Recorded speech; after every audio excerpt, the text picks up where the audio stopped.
Welcome, everybody. If we have anybody on Zoom, then welcome. Can't see anybody as of yet. Well, one participant. Whomever you are, welcome. This is the work meeting for the Morgan City Council, January 24th, 2023.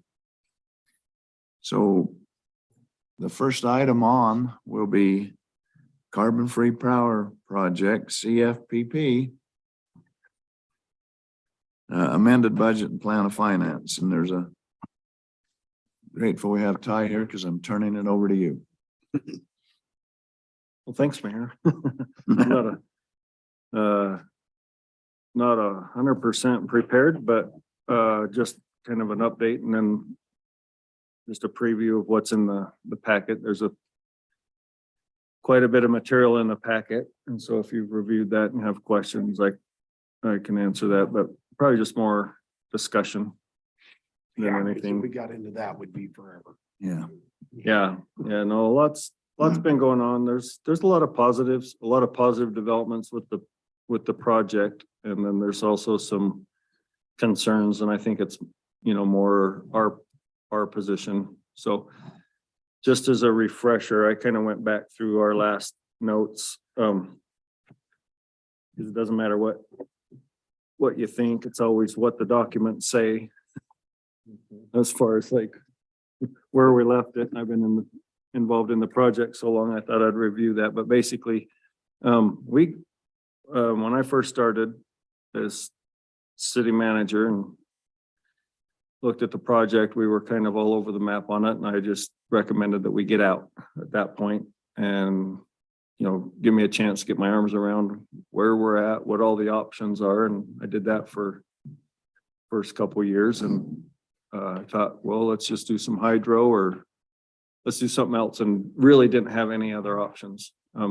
Anyway, anything that would be cost effective. We explored all kinds of different options, and then it came back around and we had an opportunity to get back in the Carbon-Free Power Project. And part of that was because they had a proposal which was referred to as the jump module. So originally we were in for 1.5 megawatts or 1,500 kilowatts.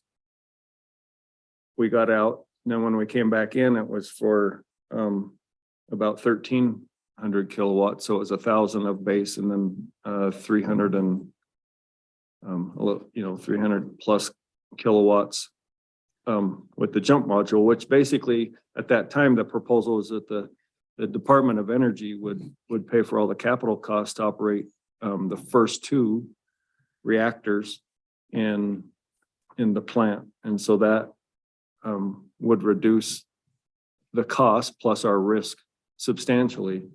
So we had a discussion. I think we tabled it once, and we came back and voted to get back in the project, and then it capped us at 1.4% ownership of the whole project. So if at any time other entities would have left the project and left us with a larger entitlement share above 1.4, we would have automatically been withdrawn. So we kind of protected ourselves from, hey, if everyone else goes a certain way, that we would withdraw at that point. So we've been in, and the concern, we've had concerns all the time, but one of the big things was just like there's not a lot of options. The project is now at a revised budget plan of finance, which means they're redoing the agreement with NuScale, and so it offers us an opportunity to reduce our entitlement share, withdraw, or pretty much stay where we're at. And that's so we're in part because the original plan failed. Is that correct? Because of the increased costs. Well, and we also, so we were in, we have 100%, we had 100% reimbursement unless there was an economic competitive test failure at any point in the project. And that's what failed. Yep. Yes. Yep. And so basically what that meant was we were looking at 58 cents They ran the a third party runs all the economic competitive tests, and there's a lot of variables, and we kind of realized that no matter A what. lot of assumptions. Yeah, a lot of stuff goes into that, but very complicated and thorough model, and it came back and that test failed, which means that, you know, it's now looking like it's $98. is what it came back in. And some of that is also due to $2022 versus $2020. And so what we've seen in the inflation, you know, so if you adjust for inflation, then it's outside of the scope, but it's not extreme like it sounds, because everything's more expensive. And even our current cost of power has gone, you know, from 5 cents to now 7.5 cents across all of our projects. And so so it is a lot more, but it is more than we agreed to, and triggers you got to redo the agreement. And so And the other consideration there too is other costs of energy have gone up, the hydro, the electric, everything's, yep. carbon, whatever, they've all gone up. So it isn't just that this goes up and everything else has stayed the same. They've all gone up for all the reasons that we know of with Yep, correct. COVID, with economy, with, you know, supply and demand, supply chain, all of that. Yep. So that's one element. And so as a group, the project management committee could have made a recommendation to exit the project, and we would have got 100% reimbursement from NuScale. They decided to renegotiate, and that's what this new budget plan of finance is. So they put a proposal together. They've adopted it, but if all of the current participants now take this opportunity, some do an off ramp. If enough of them do an off ramp, then it automatically means that they're not gonna continue with the project. But that decision doesn't get made until it goes through all the governing bodies. You're part of that PMC. Yep. Yeah. And I'm part of the PMC. So we've had some pretty good discussions about that. You know, most of them, they recognize, yeah, the price is a huge concern, but not maybe necessarily a deal breaker, because the cost of everything is what it is. But we have had zero additional subscription. And that was probably more what I put more weight into that as far as the risk when we first signed up is, you know, I think I even explained at the time, you know, just give the project some time. You hate to kill it early because these things take a long time. It takes a long time to put it together. But to be honest, I am, you know, whether you're for or against nuclear, just with zero subscription is a huge concern for me, right? I'm just like it.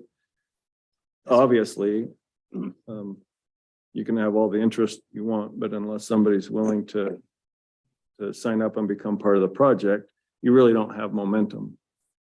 So that, and I think that's a good point. In fact, as I read through the material, I think that's one of two concerns that I have. One, the whole project is only 25% Subscribe. And so we're I guess another question would be, you said we've had zero new subscriptions. That's over how long of a period? 2 A years. couple of years. Yeah. And, yeah, wouldn't they be out promoting it and selling? They have it? been promoting it, Yeah. right? No take. And that's kind of where my mindset has been is I don't fault anybody for not being able to sell it. The Mhm. project, if it's a good project and there's a huge need for power generation in the future. Which means that interest level should be backed up by subscription if there was momentum. Well, the last off ramp, there were two significant cities or utilities that backed out. I can't remember which ones they were, St. George or somebody. Lehigh and Logan. Yeah, they were big players. Yep, they were. They said we're. And they're also working on alternative. So where we were at in that decision point, we couldn't conceive of any better option, and at the time they could. So they're they have a large enough need that they can say, you know, let's go do a project at a 50 megawatt level and make it big enough that it has economies of scale, that the Yeah. power you produce is The ability to do it. with is their worth it. size. And so everyone's portfolio is different. You know, the projects that we're involved in are all different. And so that was my third point, is the price, the subscription, and then our alternatives. And that's probably the newest thing, is we are working on, I think, some real possible alternatives for our own generation behind the meter. And so that's kind of where my mindset is they're not necessarily financially feasible, but in line with what the market's doing. Just about anything's feasible now. If you look at those hours that we're exposed to the market, and you see where market rates are bouncing all over the place. If it's generation just to offset market costs or just to shave peak, basically what they say, it's like when you have peak demand and you don't have the resources to cover it. The way that looks in our own portfolio makes a lot of sense to do something behind the meter. The other thing is the infrastructure bill brings potential grant dollars to the table that were never there before. And it's targeted at utilities, and there's specific elements that talk about rural cities or generators or distributors to upgrade their infrastructure.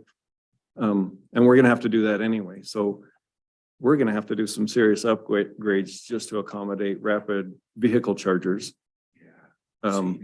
Just right, because our system can't handle that type of demand in a short period. And so just where we're at, all the other legislation that's happened since we visited it last, we have a lot of alternatives, but we're also going to have to put in those investments in just to deal with the disruption on our own system. And so that's just kind of what I'm looking at. I've been tracking the grant streams. So the Infrastructure Act, we have opportunities either through USDA or the Department of Energy.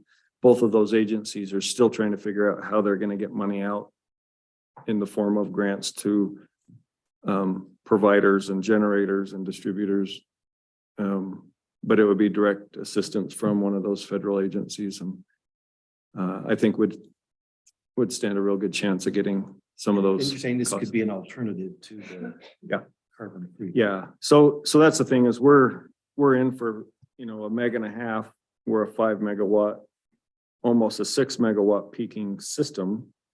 And so we could do 2 megawatts of generation behind the meter, which means not out on the transmission, but on our own system. We could generate it internally and meet that need without buying power off of in one of these other projects that are we would be such a small partner in a large project. We wouldn't have any control when it operates, when it doesn't, with all the other associated risk that comes with it. So back to you, Am. So a couple of concerns that I have. One was the subscription that hasn't taken off, and is that giving a signal that there's either too much risk or not enough technology or whatever. Maybe an alternative is the government needs to do more and to take some of that risk. The second one, though, tell me if I'm looking at this right, and that's on our cost exposure. If we exit right now, we pay $334,000, and my guess is some of that's already been sent to them, has already been paid. But Hasn't been paid. if we stay on and go to the next round, our exposure goes up to $1 million. Yep. And Yeah, so- that's a concern. so this decision point is a 300% increase in our risk. And so the last time we said, yeah, we have 100% reimbursement, right? So it felt like low risk. The risk is if we exit the project and the rest of the members don't, then we have to pay that, right? And I think that that's a real likely scenario next time. So even though we have 100, the new agreement has 100% reimbursement for even subscription. So if it's not 80% subscribed, or it passes the price target that they reset the price target in 2024, either one of those triggers means we're also eligible for 100% reimbursement. But I don't believe that the members that are vested in the project will agree to pull the trigger on the 100% reimbursement. I think they would be willing to renegotiate whatever terms moving forward, if that makes sense. So we don't get the 100% unless the whole group decides. And that's kind of my feeling right now after this last 100% reimbursement. The willingness of the other members to really take a hard line and negotiate with that leverage that we have. I really got the sense that they're 100% all in no matter what, and so that's a real risk to me. When you say 100% reimbursement, there's always, that all comes from New Scale, right? Mhm. And they've got to be spending money. They're not generating any. They've got to be spending money somewhere along the line. They may have more liabilities than assets when it comes time to reimburse and say, sorry, I can't pay you back. Well, and what that means is that they would reimburse us, but then they would own the project. So all of the permitting, all the licensing, all of the development on the Yeah. land, and they have gone. Still gotta have cash to pay you back. Yeah, they did go public. They did public and Okay. generated a lot of additional capital, and they also have large investments from other places in the world also trying to, This isn't their only project. not their only project, but I haven't really looked at, their ability to pay as the risk as much as, Right. That's kind of an afterthought. yeah, because, DOE's already put 60 million into the project. And so, I think the DOE is likely to contribute more in order to get the project across the goal line, since a lot of the regulation is what's driving the need for carbon free. I think there's also infrastructure money that this project has included in their finance modeling, kind of like what I'm talking about behind the meter. So there's all of those other variables that come into play. So Hasn't DOE committed more than 60 million? They just haven't funded it. yeah, no, I'm just saying up to this point, they've actually been making those reimbursements. What have There they were- committed to? it was- Couple billion? Yeah, I think the total project's 9 billion. 9 billion, yeah. I think they were contributing. Yeah, they were a significant. Yeah. But I guess what I'm saying is that they've demonstrated that. So I'm like, I don't know how hard it is to get reimbursed, but they have on a monthly basis been reimbursing the project for their cost share. And so it's not that the project's in financial Right. trouble or whatnot. It's just Increased costs. and it's just a lot of it's a heavy lift for, like you said, we're only this much subscribed, and all of UAMPS is going to be a minority partner in the end. It's So- going to take a large, somebody else is going to have to. Talk about our options right now. It looks like there's 3 of them. We consider them tonight in the regular meeting. And the timing of those, that looks like it's within the next 30 days even that we have to decide. Yeah, so I put it on the agenda. Mostly to see where the council was at. My recommendation is gonna be to withdraw, pay the 35,000, Right. and then just go to work on our options behind the meters. But if the council, if you would like to have Mason and Jackie have a special session. They're willing to come and answers, specific questions, where we've been. There are also regional meetings. And then if there's a list of questions that I can't answer for you tonight that you would like me to dive into, I'm comfortable too with, tabling it, go do some more homework. And then we do have a couple other meetings where we can, Like one tomorrow night, yeah, in Payson, but like our own meetings, we can, that we can make. the Yeah, we got a could- couple yeah. more meetings. We yeah, until February So- 14th would be the last meeting. So we have 2 more meetings to consider it, but, that's why I'm like, when I said I'm not 100% ready, I'm comfortable with my recommendation, but if you need more details or would like to have a more thorough discussion with the UAMPS membership, we can facilitate that before you make a final call, because it is your decision. So my question is withdrawal and we have a $334,000 bill, I guess. Where does that money come from? So, actually, last time our estimate was that we were, like, if we stayed in the project and we got to this point, our estimate at that time was 200 and I can't remember what like 215,000 for our portion. I'll have to look in the minutes for sure. So I have been putting that money aside. So we do have the money from our other projects on the books at UAMPS. We don't have 335,000. So let me look real fast. Sorry, I got sticky note. It's like, I know where this one's at. It's on a sticky note. Right on my laptop. That's perfect. Your, This is my record keeping system. So right now we have 238,862 of that on the books. On books. And then we have a year to pay the Finish the- balance of that. And so, I think,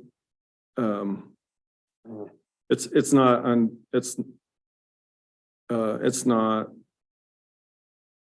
the worst case. I'm just saying, but I was estimating, because I also wanted to, at this decision point, be able to say, we're setting aside our money for the risk as we go, but in one more year, I'm not gonna have $1 million set aside if we exit at that point, if that helps. If you don't exit in that year, then what? Well, if we don't exit right now, we've just committed another 600,000 on top of the 300. Unless we stay in no matter what, until the project Yeah, I mean, if the project goes. goes. We're not out anything. Yeah, we're not out anything. But the Well- problem is, you can't. Well, you stay in and you're committed, but then it's also other resources that we can't develop in the interim before the plant comes online, because then we'll be double. It's a take or Yeah. pay. And then if the project goes, then we're just subject to whatever those costs are. There's no, hey, I don't want this power. And so that's kind of what I'm saying is, So the unknowns are if we stay in and it does get to where it's, hopefully it's a successful project and but the cost could be where, That's the problem. How, in another 10 years, where's the cost gonna be? yeah. I mean, Another 2 years. this is, yeah, 2 years. Well, and- 3. Yeah, and that's kind of what I'm saying is that at the $58, it made a lot of sense and we had 100% reimbursement if it's, We did. I mean, and, that's why we. and that's chose- why we're here. And so, That's how we got here. and so, that's another way to look at it is today, if they came up proposed a project at $89 at this much risk and said, hey, anybody interested? To be honest, I'd say, no, we'll keep looking.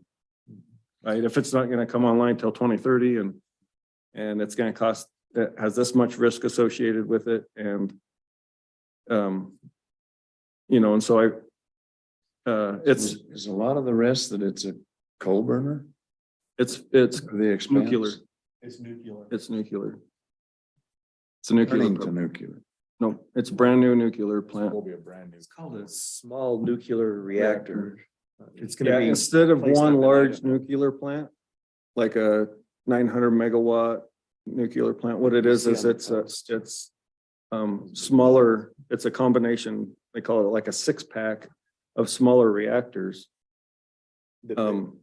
So it's on a smaller scale, but they're all self-contained. The reactors fit on the back of a semi truck and they just haul them to the side. When they plug them together, but you can take, About that. Yeah, no, they really do. They, that's the It's small common. I part mean, of it. That's the thing that I wish we had the. so it's a cool design. The other thing is you can take a couple of them offline, refuel them, and the plant doesn't shut down entirely because they're self-contained. And the large plants, that's the problem is you're taking a huge amount of generation offline if you have to refuel or. Maybe the way to think about it is like a aircraft carrier that's nuclear powered. They can run for like 25 years without having to. Refuel Well, it's the same technology, just we're putting it in the ground. in the ground in Idaho. And then we hook them all together.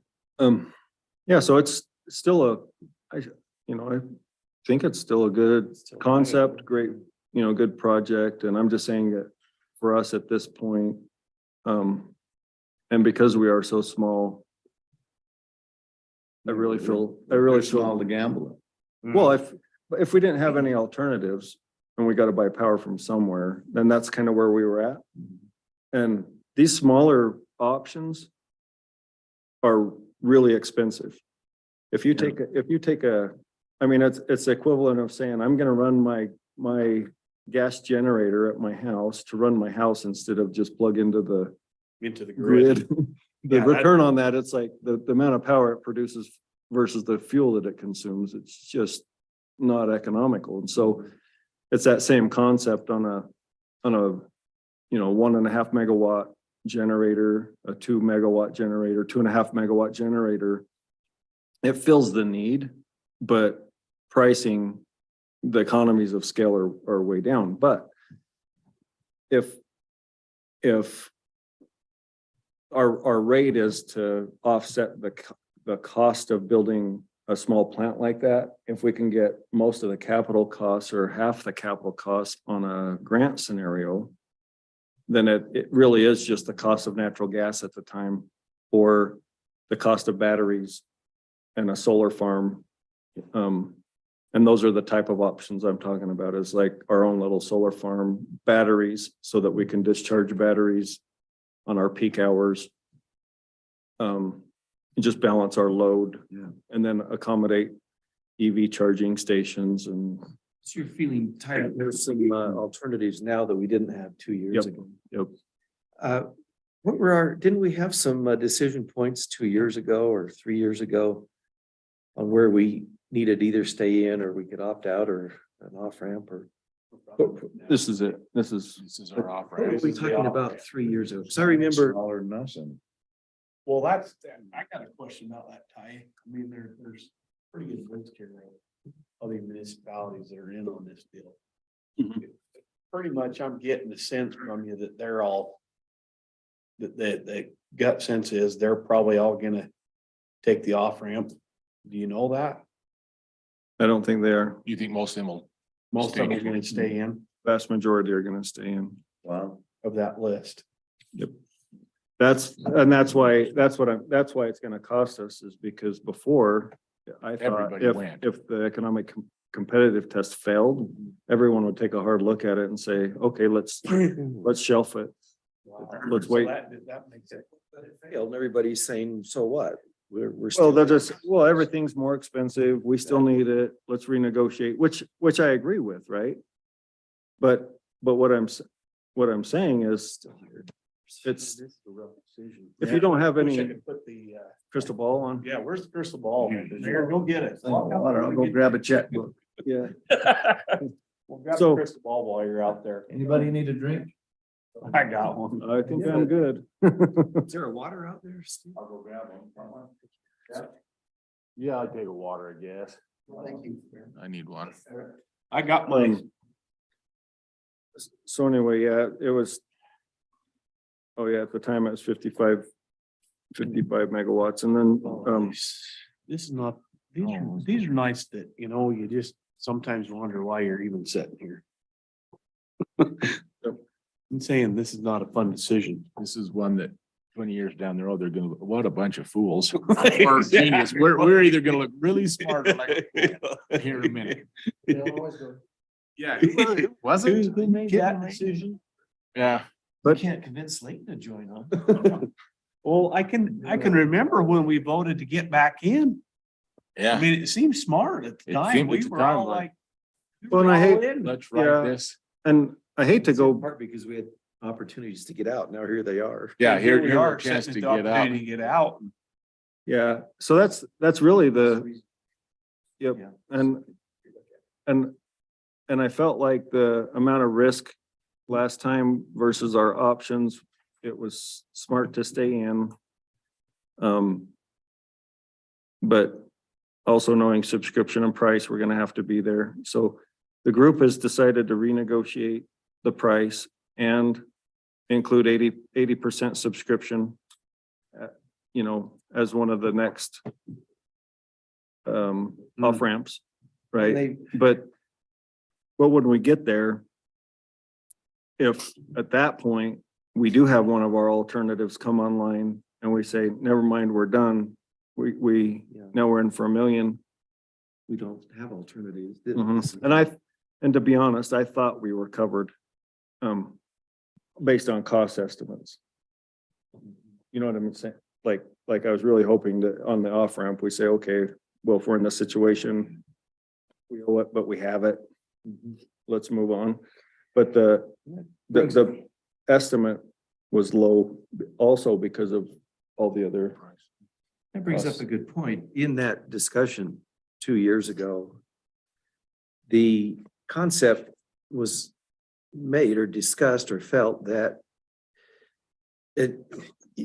if worse came to worse and we were out money, and I remember something around the $400,000, $600,000, that would be our worst case scenario, that we would be out that. And we said, okay, It's worth the risk. yeah, is it worth the risk? If we're out that, does life still go on? Sure it does. We took a chance and it didn't work. But in my mind, it's hard to hit that $1 million mark and say to our community, oh, we tripled the risk and now we're in at 1 million instead of 300. And now we don't have any options to go look for something else, another option, another alternative. That's the big thing there, right?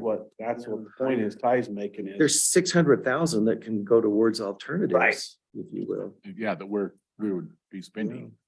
So what's out of the scope of this one, this project, and then outside of it, do you feel like there's good options? Yeah, not at, so So Heber City uses generators for their power. partly, yeah. Well, a majority of the part. Mhm. And they're a lot larger, they can do it at scale, yeah. Got a bigger population to spread that cost. around. Everybody has, even Lehigh, Logan, everybody has some internal generation. St. George, right? Most everybody uses that internal generation, but it's usually not the lowest cost option. It's just to buffer the demand, keep the lights on, right? So the larger you can do it, the more economies of scale. So for us, what I don't want to do is be in a position where we feel like we can't afford to get out. Because that's not a very good place to make a decision Hang it point, in. right? I feel like right now it's uncomfortable, Mhm. but I still feel like we need to make objective decisions on our position in the project, right? You can evaluate the project all day long and they're doing that. I don't, I think, yeah, the project happens. There's some really good things that could come along. There's extra financing. I don't feel bad about the project continuing forward and being a successful project. And we would probably be, on that road, but on this next step, I don't feel good about saying in another year, I'll come back and say, I haven't set aside $1 million. And the only alternative we have is to stay in Yeah. with the group. To me, that's not a very good, And we'll just cross our fingers that whatever the cost is. yeah. Yeah, So, that's so not just a- as long as everybody, yeah, that's, Good thing. I'm in the right, here's, I signed a blank check. so even though it's included in the cost of the project, that's what I'm saying. It's still a budgetary decision. Yeah. Right. And I feel, first, I feel bad that we're even in this position now. But like we said, it was worth exploring, and had the economic competitive test stayed on track, or. Well, you can't Well- predict the future. Yeah, we have decision points, and what I'm saying is that to be responsible with our utility and public funds, it's it's the cost of the money, but it's also what's within our control. If we're along, like if we stay in and just ride it out, what we're saying is, no matter what happens, we're along for that ride. You know, Where internally we could, it still might be expensive, but it's also an investment on our system that helps us keep the lights on, whatever that cost is. And we're gonna have to do both, right? Like, even if we stay in the project, we're still gonna have to do something on our system to accommodate, Short term. yep, these electric trucks, the EV stations, the solar, the home batteries. We could do like Wyoming. I heard that today. They're banning them. all electric vehicles, yeah. They came out with legislation today Yeah, that I the state heard of that. Wyoming's banning any electrical vehicles by 2035. Well, I think a couple other states are considering it too. that's unfortunate. That's too, unfortunate. Because, no, there's a transition, right? Like, and I hear this a lot too, like the state's gonna try and step in. In one of our projects, we had someone approach the state legislature about keeping coal on because it's a big political thing, but the reality is coal is More expensive. more expensive, right? And it's not a political statement. It's It's an like, economic. you have to pay people to mine the coal and transport Remember it. a few years ago, when they were switching from coal, they looked at actually going to natural gas. Yeah.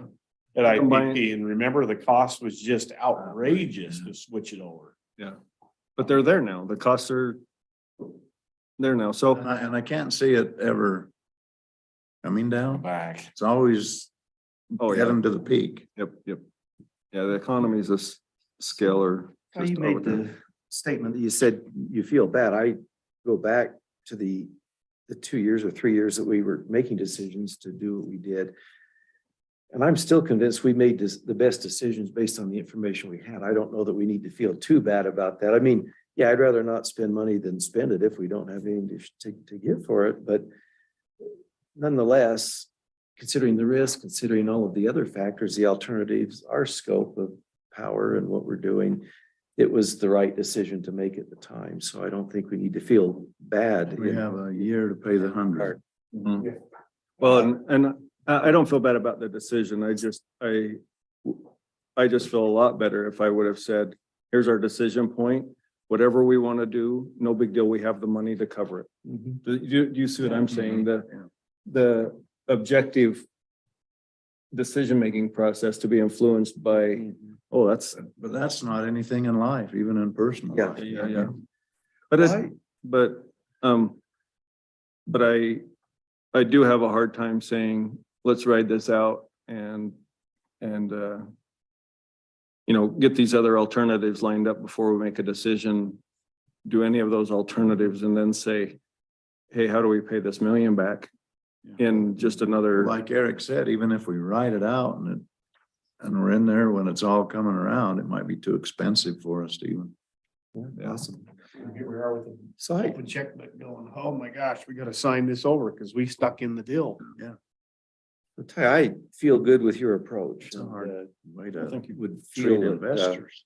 I It think we is, need to though. move forward similarly. I was expecting to come to our discussion here and maybe as I read through the information, my approach was mirroring yours, but afraid that there were reasons to stay in that you would argue against. And refreshing to hear to me that that's what you Yeah. wanted to do. I feel good about exiting. Do you feel better about tabling it? No. Okay. So for me, it's whatever information I need to feel comfortable about a recommendation. For you, it's whatever information you need to feel comfortable about a decision. Does that make sense? All I would do is read material that I don't understand. Yeah, well, but I was prepared to come and let you know, this is my recommendation, but I'm also prepared to go back and in between meetings, dig up any other homework that you would need to make your decision. But back to Dave's point, I wasn't gonna come back and say, there are, the three main variables are there, right? The subscription, the price, and our alternatives. Well, yeah, And then our, on our situation in that project. And aren't gonna change. yeah, but it's not, you're not gonna find and I've done this before, am I pro-nuclear or not? No. Am I, you don't evaluate your decision points on Well, I've drove, those type of things, or like, drove we an need to F- just make this happen for the group. No, we don't owe anybody anything. You know what I'm saying? Or Mhm. because I've been so invested It's in, not political. or because I've spent so much time on it, Yeah. I'm not, That's a refreshing approach. no, I have spent a ton of time on it, right? Like, but I don't want to get to a point where there's something others, so like that, like, hey, I'm so married to this, or it's gonna cost us so much to get out, or some we other can't afford reason. the cost of what they're gonna deliver. Yeah, and And I've drove an F-150 electric. Mhm. Whoa. Like I passed out. It had so much G's that I passed out, but sweet, well, we might be buying power off of. it charged takes up takes a lot of power to charge that. And I sit here and think about, I remember 2 years ago having the conversation about the alternatives, how the things are progressing, how things are changing quickly on the alternative energy. And I believe that that's still coming. I believe that those technologies are still coming. I mean, you take solar. I mean, as I drive around, you take solar and now you're seeing these huge solar farms popping up. Yeah. That are actually that was never there before. You know, if we have the ability to store the energy, that's what's really got to change for us for solar, is have the ability to store that energy.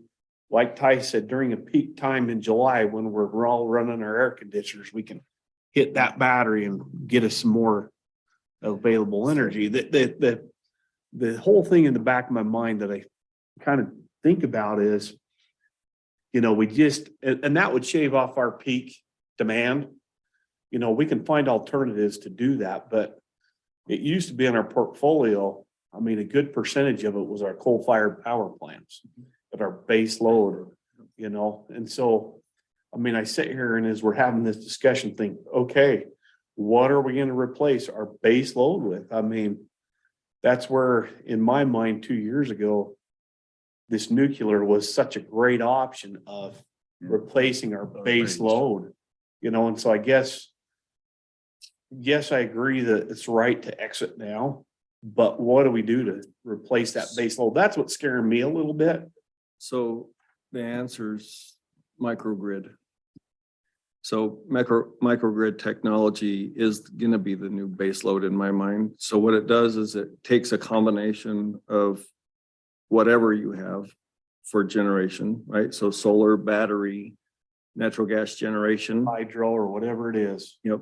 And it just equals it out. And so you may, Yep. during the day, we may be pulling off a solar. At night, we may be pulling off a hydro. Yep. And so it would just be a smaller grid, almost feed into our individual. I think we got 3 big transformers in the city. It'll be behind, so that's kind of what we're looking at. We're looking at some solar options, we're looking at some battery options, and And we're some looking. natural gas options. I mean, I Natural gas know you just options. went and looked at that one, right? Yep, and we just looked at the microgrid controller, which automatically adjusts all of those sources, so it'll sense what's on battery, what's available on battery. It'll charge battery when there's excess, it'll draw from battery, it'll operate. It is an expensive option, right? Like this is designed for people that are out in the middle of the desert and don't have transmission Sure. lines, but But what I'm saying is the opportunity is the grant money that's coming. Oh. Um, Woo. Good to see you. Good to be seen. yes. Welcome. But anyway, what I'm saying is it's gonna be variable sources of power that provide that constant baseload of energy. It's gotta be different because even that nuclear plant is designed to be load following. Which, because Okay. the whole power grid, because solar produces a bunch of energy, that base load has nowhere to go, and then it kicks on later. There is more and more. The base load is a whole different picture than it used to be, right? So you build the big plant, but really what it's designed to do is you just vent steam when the power's not needed, and then you generate, but you don't have to charge up a huge generator, burn a bunch of coal inefficiently in order to get the plant Gotcha. running. It's just ready to go.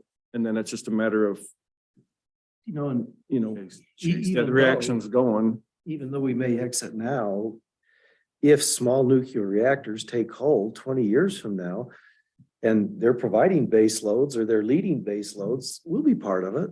There'll be chances to get in because everybody will be You can doing buy it. in on it, yeah. I mean, that's the thing, in 10 years is, will they get that small nuclear thing to where legitimately you could set the semi trailer next to our substation and Yeah. power the thing. I think the federal government's gonna have to pitch in a little bit more, but that'll be We've got to, decided we've be got to seen. bring that technology along as we've got Yeah. to. Still think they need to ante up a bit. So, and on those lines, I agree, like the project, it's no doubt gonna need extra help. I think it continues. It's a successful project. It's outside of our control. All of those things, but also I look at our 1,500 kilowatts. It's not our responsibility to figure out the power need for the entire Intermountain West on a large scale project, right? So that's maybe the pushback you were sensing, that I was gonna be like, no, this is it. This is and it might go forward, but at that point, we'll still just be, It's kind of the same thing when you go Little to power purchase agreements. WFRC and it's all about the west side of the Wasatch Front. We don't get the attention here, and it's just what you're, So maybe like we need to UDOT. summarize just for Tony, bring you up to speed. We've got an opportunity to exit the UAMPS, and we're probably gonna take it. It's gonna cost us 300,000, but if we go for the round two or the next round, that 300 goes up to $1 million, and that's gonna be hard to come up with. Ty has budgeted. And with that, yeah, I had forgot we'd already started putting some We put it money in. toward it. remember? Yeah. Here to pay the other hundred. So I was thinking it was all 300, We got- 200, Have 100,000. budgeted 200 easier to something swallow. thousand to pay against this 334. And Money's then we have a year to pay the other. Substantially set aside. Ty's done that, which. well, we did, we all, That's your liability. We can buy a lot of home with 2,000 generators. You walked in 5 minutes, just our conversation in 50 minutes just summed Just it up. got summed up right there. Yeah. nobody, none of us endorsed a Honda before that wasn't. Well, Okay. let's prove that. Moving on. But that's. A Couple of minutes on generators, Ty, and a couple of minutes on Young Street. Okay, so the generators, just kind of what I talked about before. Oh no, this is our generator project. So we applied in 2020 to get a backup generator for this facility and a mobile unit. We heard that it had been awarded. It went from the BRIC grant, which is Building Resilience and Infrastructure Communities, to HMGP. I can't remember the acronym right now, but a mitigation grant. And they keep having these application cycles, and I was like, so do I apply, or are you gonna let us know what's happened to our original application? Cause we, the years just keep going by, and anyway, they got around to saying, yeah, you're on the list, and then they just told us they're funding FEMA's processing our application right now for those generators, so processing, that doesn't mean it's approved. No, it's awarded, but they just haven't done the paperwork Oh, on it. really? Yeah, When did So- you find that out? last week, but I don't know what that means as far as, could be another Take a year year, to 2 years. process it. When we have processing on a Anyway. 10-year. But, hey, but they have our application. They said no need to apply again, you know, so it's moving forward. Just Great. a positive update there, and That's we great. we can use some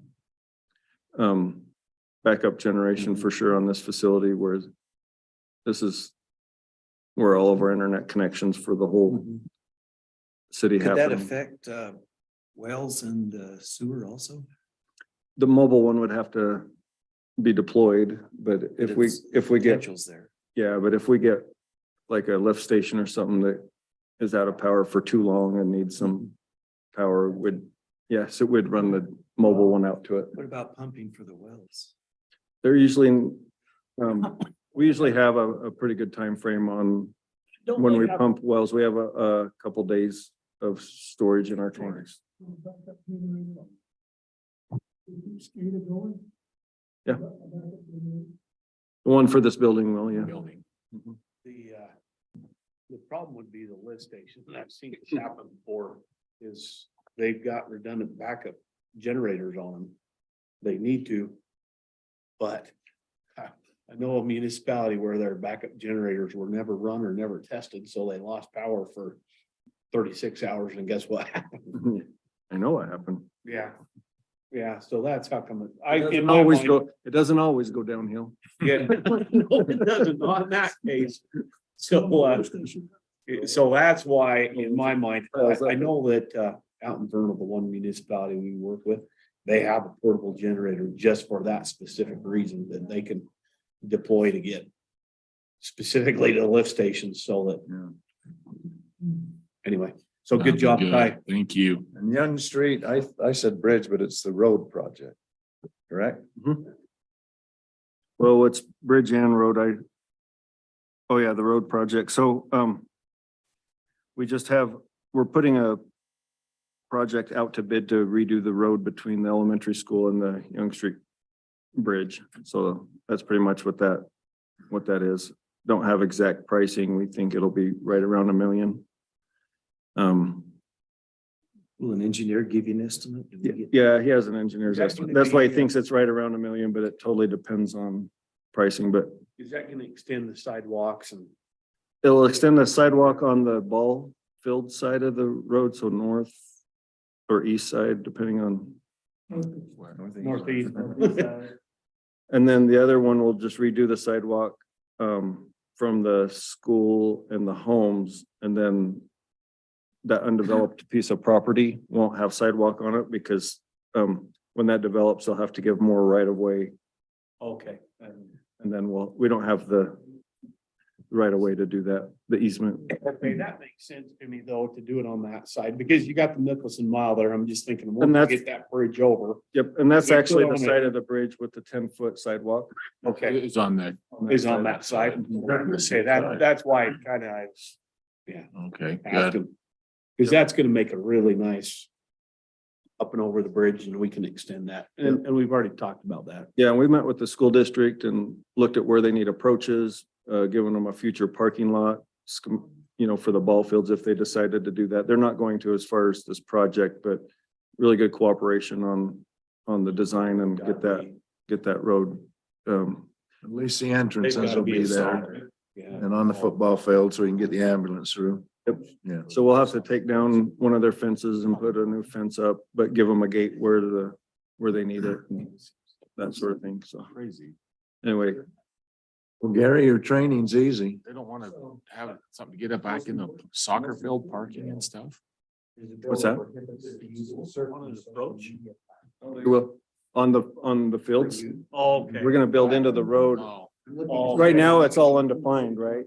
So we're saying, where would you like your I'm looking to entrance to see whether be? we can include city council. So that later you can make a parking lot. City council. Gotcha.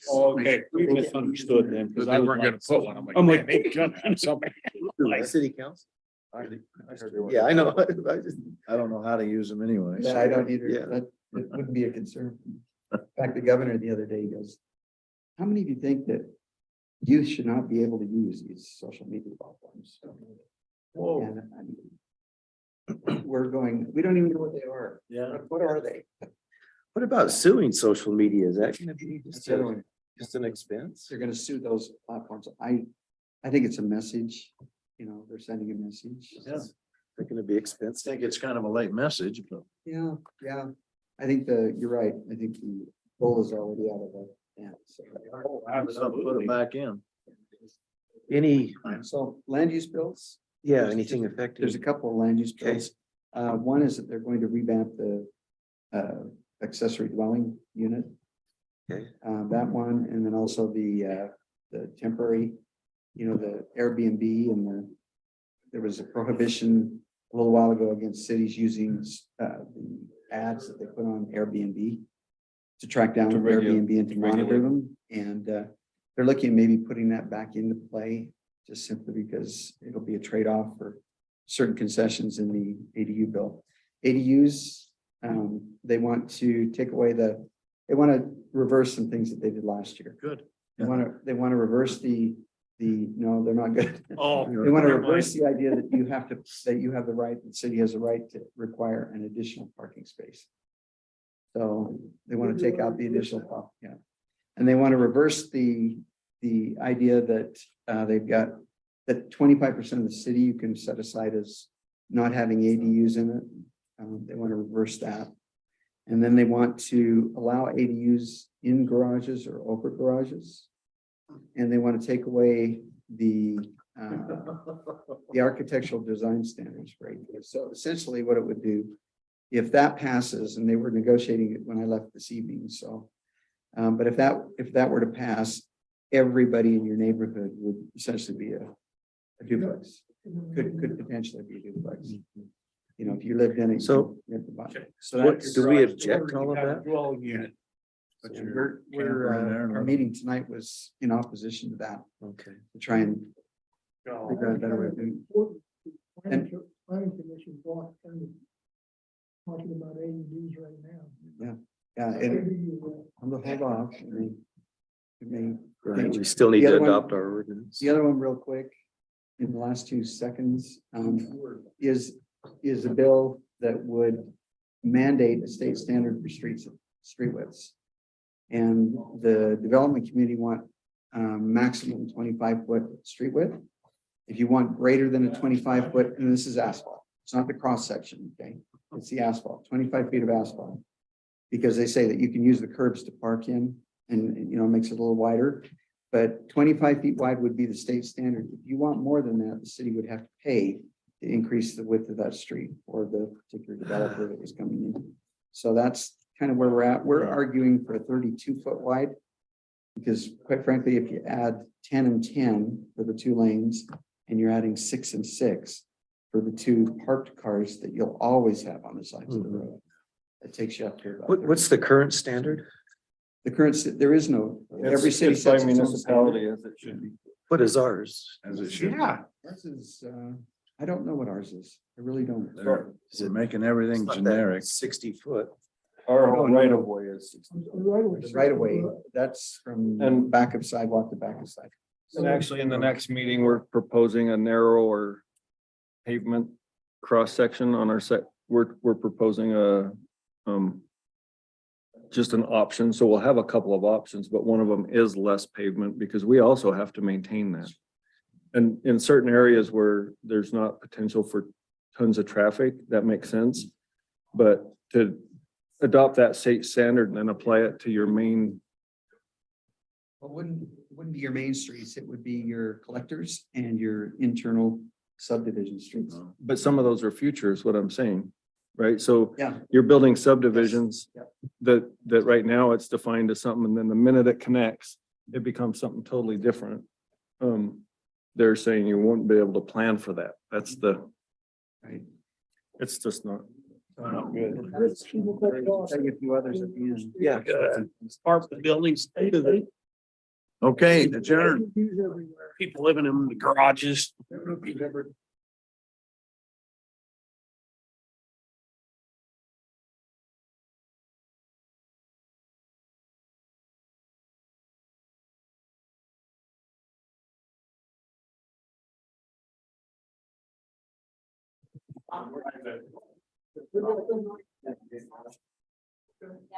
Maybe I'll take the mask off too. I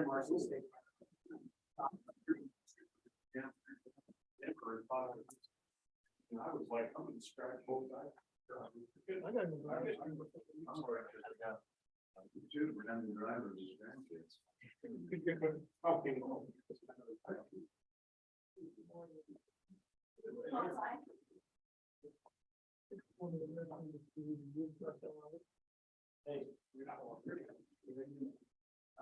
Good, what are you doing? See you.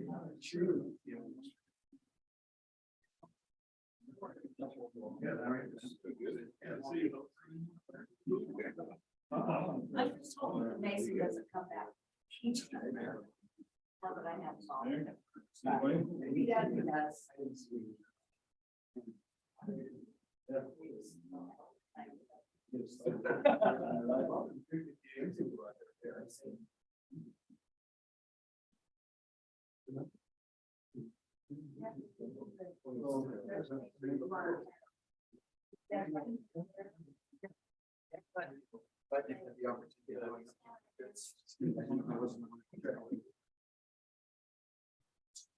First time ever.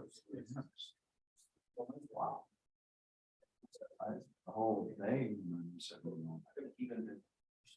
Sounds like in bad ways.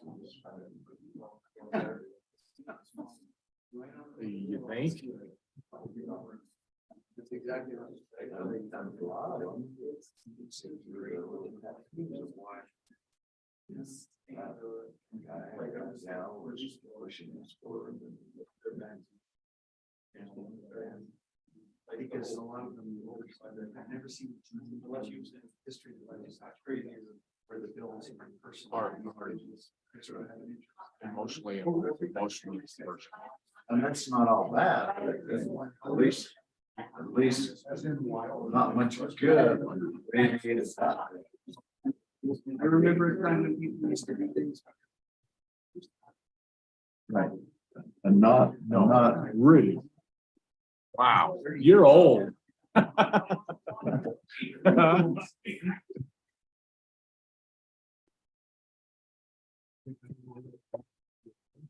the pledge. But you have.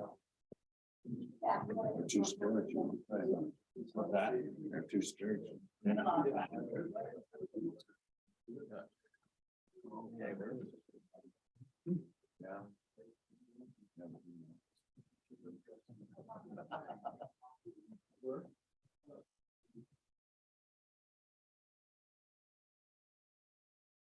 We up and running, Denise? Good to have you here, Tom.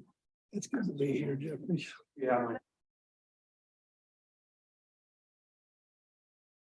Well, we'd like to welcome all those present in our council room, and I think there's a participant or two on Zoom. Thank you for your efforts to be here. This is the Morgan City Council, January 24th, 2023. And we appreciate everybody going out of their way to be here, and would like to think that Tony made the effort to be here. We appreciate you being tough. Tony's, Glad to be here. Tony's setting a new dress standard, by the way. Yes. Come from a view, so. He confessed that he had lost a few pounds, and so he's fit now. Suit hasn't fit for 15 years. Your wedding suit. Yeah. High school. So we have all the council members here. Appreciate that, except Jeff. I excuse Jeff. Sorry, Jeff Wardell. I've asked Jordash if he would lead us in the pledge, and then Jeffrey will give us a prayer.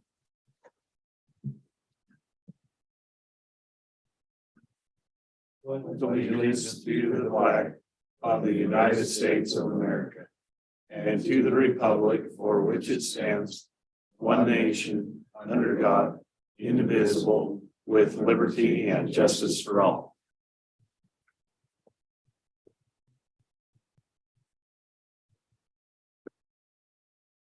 Our Father in heaven, we are grateful for this evening that we have to meet here in the Morgan City Chambers and to be able to discuss and talk about the events and the affairs that are affecting our community and our valley. Please help us as we're discussing at this time to have open minds and to be able to understand and reason through the issues that are affecting us today and the influence and impact that they will have on the future of our community, and that we'll be able to make prudent and wise decisions.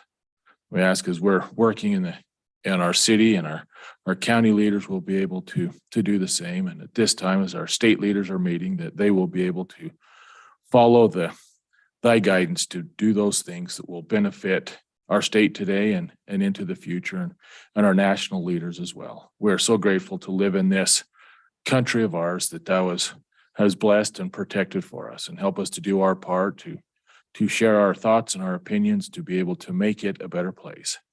We ask a special blessing at this time to be upon the first responders that are out serving and protecting our freedoms and our rights around the world and around our country, that they will be able to fill of our love and support for them. And we say these things in the name of Jesus Christ. Amen. Amen. Thank you, Jordash, and thank you, Jeffrey. That was a good prayer. Okay. Is there a motion from anyone on the council and a second to approve the meeting's agenda? Mayor, I'll make the motion that we approve the meeting's agenda. Second, Okay, we have a motion by Eric to approve the agenda and a second by Tony. All in favor? aye. Opposed? Okay, that's unanimous. Let's go to the consent agenda. The city council work meetings of January 10th. City council meeting minutes of January 10th and the warrants of January 6th through January 20th. Everybody kind of had a chance to review them, and is there any discussion about it or adjustments or corrections? Mayor, I will make a motion that we approve of the city council. You know what? I wasn't here January 10th. I will I'll back Okay. off on that. We'll pass it to Jeff. I will make that motion to approve the city council work meeting minutes for January 10th, 2023, the city council meeting minutes for January 10th, 2023, and the warrants from January 6th to January 20th of 2023. Is there a second? I'll second that, Mayor. Okay, we have a motion to accept the minutes of the council work meeting, January 10th, 2023. The city council meeting minutes of January 10th, 2023. And the warrants from January 6th, 23 to January 20th, 23. All in favor? Aye. Opposed? It's unanimous. And Denise, do we have any citizen comments? Okay. Okay. So Jeff, you're number one. And I've learned a little bit of wisdom in that you don't need to stay on and be bored the whole night with us when you or not that we're bored, but you might be bored. I would never be bored, but I may stay for a minute, listen to your deliberations. First of all, I'd like to thank you for the opportunity to be here this evening and present your 2022 audit. And I want to acknowledge all your employees, especially Denise and Lori. Anytime we had a question or anything, they were very responsive and would get stuff to us just as quick as possible. And we appreciate that. Also want to thank Ryan Child and his staff. I don't know if you're aware of this or not, but there's kind of a staffing issue going on in the public accounting profession. And it's across the state, across the country. Ryan's lost 3 key people in the last year, and we've lost a couple. And so Ryan's been working his tail off trying to keep current on things, and he got stuff to us, and everything was nice and neat and orderly. So word of thanks to him. I'm just going to go through the report fairly quickly. I think you have a printed copy, but if you're going to go off the PDF copy, I'm going to refer to page numbers that are at the bottom of the printed copy because those are going to differ. First, part of the report is on pages 1 and 2. This is our independent auditor's report. This is where we express our opinion on the financial statements, and this is an unmodified or clean opinion. This is the highest level of opinion we can render. And in about 3 pages worth of information there, it's basically just telling you that everything we're going to look at is fairly stated. As I mentioned, we didn't have to make any adjustments to the information that Ryan's group gave us. So everything was neat and orderly. So that's kind of what you hope for always, is a clean opinion, and that's what that is. The next part of the report is on pages 3 through 7. This is management's discussion and analysis. This is where they break down the rest of the audit report into kind of a summary. And we do some comparisons between 2022 and 2021. And it summarizes everything that we're going to look at beyond that.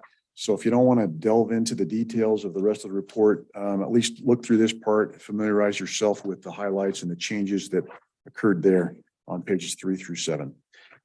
Over on page 8, this is called the statement of net position. This is the governmental terminology for your balance sheet. It shows the assets that you own, the liabilities that you might owe other individuals, bondholders, and so on. And the difference is referred to as net position. That's the governmental terminology for the difference between assets and liabilities.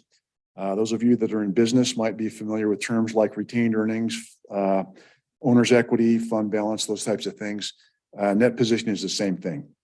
Some of the highlights here are that cash increased and capital assets went up quite a bit. You did quite a bit of work within the city during the year on a variety of projects, and I'll go into detail more on that when I get to the footnotes. Your payables are also up. Your accounts payable there, first line of current liabilities, those are up primarily due to invoices related to construction projects that are ongoing. And that's why those are up a little bit. In fact, those are up about 886,000 citywide from where they were last year. Even with the liabilities being up, your net position increased overall, which means your assets increased more than your liabilities did. So we'd like to see that. Over on page 9, this is called the statement of activities. That's the governmental terminology for your income statement. The interesting thing about this statement, I think I pointed this out before, is that the Governmental Accounting Standards Board feels like it's important to start out with the total expenses. Normally, when we look at income statements, we start with revenue, then we deduct expenses and come down with a net income. The Governmental Accounting Standards Board, who sets the accounting rules for governmental entities, felt that it would be important to present expenses and then reduce those by specific revenues to come up with net expenses. The reason for that is that points out to citizens why it's necessary to charge general revenues such as property taxes, sales taxes, and those types of things. Overall here on statement of activities, your expenses are up, your total revenues were up, and the net income in the governmental activities was down, and in the business activities was down from last year. The one thing I would like to also point out is in last fiscal year, 21, you got a thing called a CARES grant. This year, they changed the terminology on that. It's called an ARPA grant. And that was about $250,000. Overall, your expenses were up on the governmental activities by about $167,000 and about $500,000 on the business type activities. Let's see, your increase or your change in net position was a little bit higher in the governmental activities by about $269,000, and it was down by about $570,000 in the business type activities. We'll see more detail of that here in a minute. Over on page 10, this is the balance sheet of just the governmental funds, which is your general fund, your capital projects fund, and then a summary of your cemetery trust fund, your RDA, and a couple of other smaller funds there listed under the column heading other governmental funds. I'm going to focus kind of on the general fund, a little bit on the capital projects fund.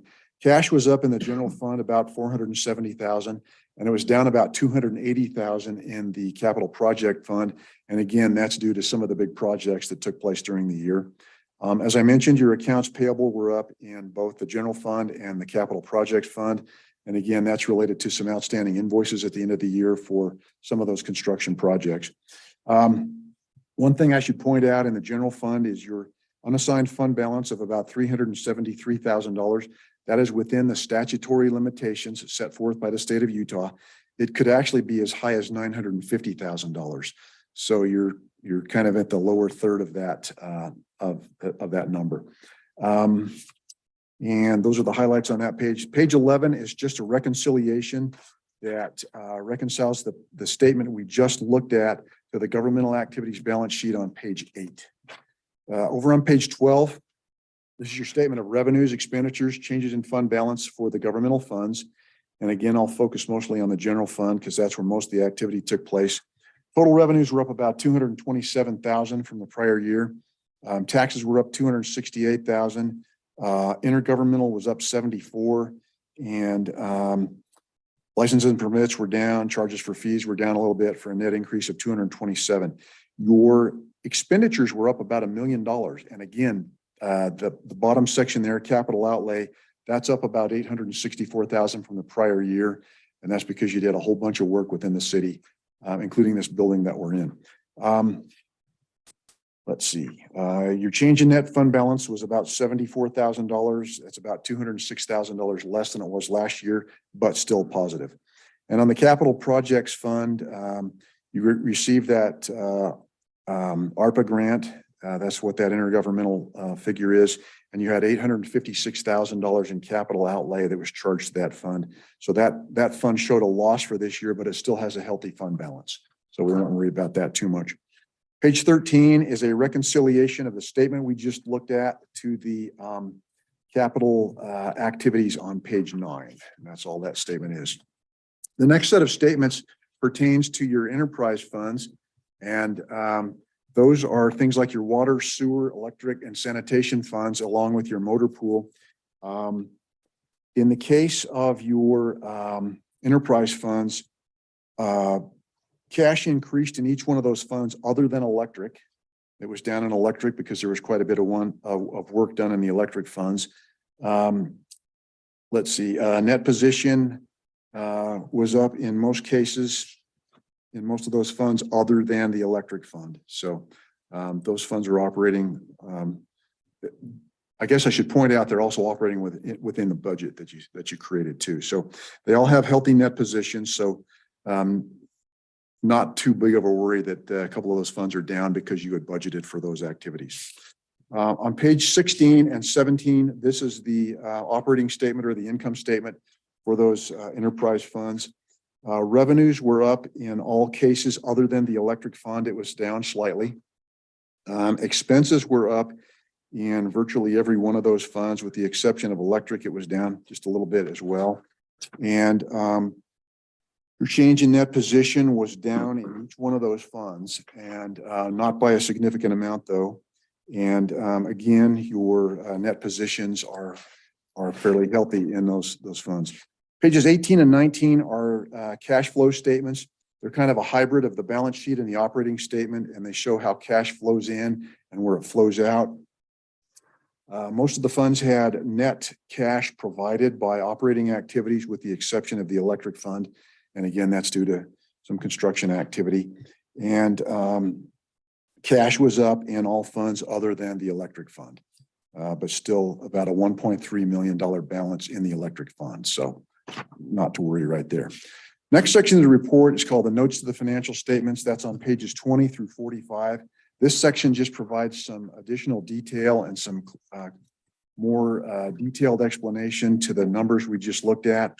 Not going to look at everything there, but I do want you to turn to pages 34 and 35, if you would.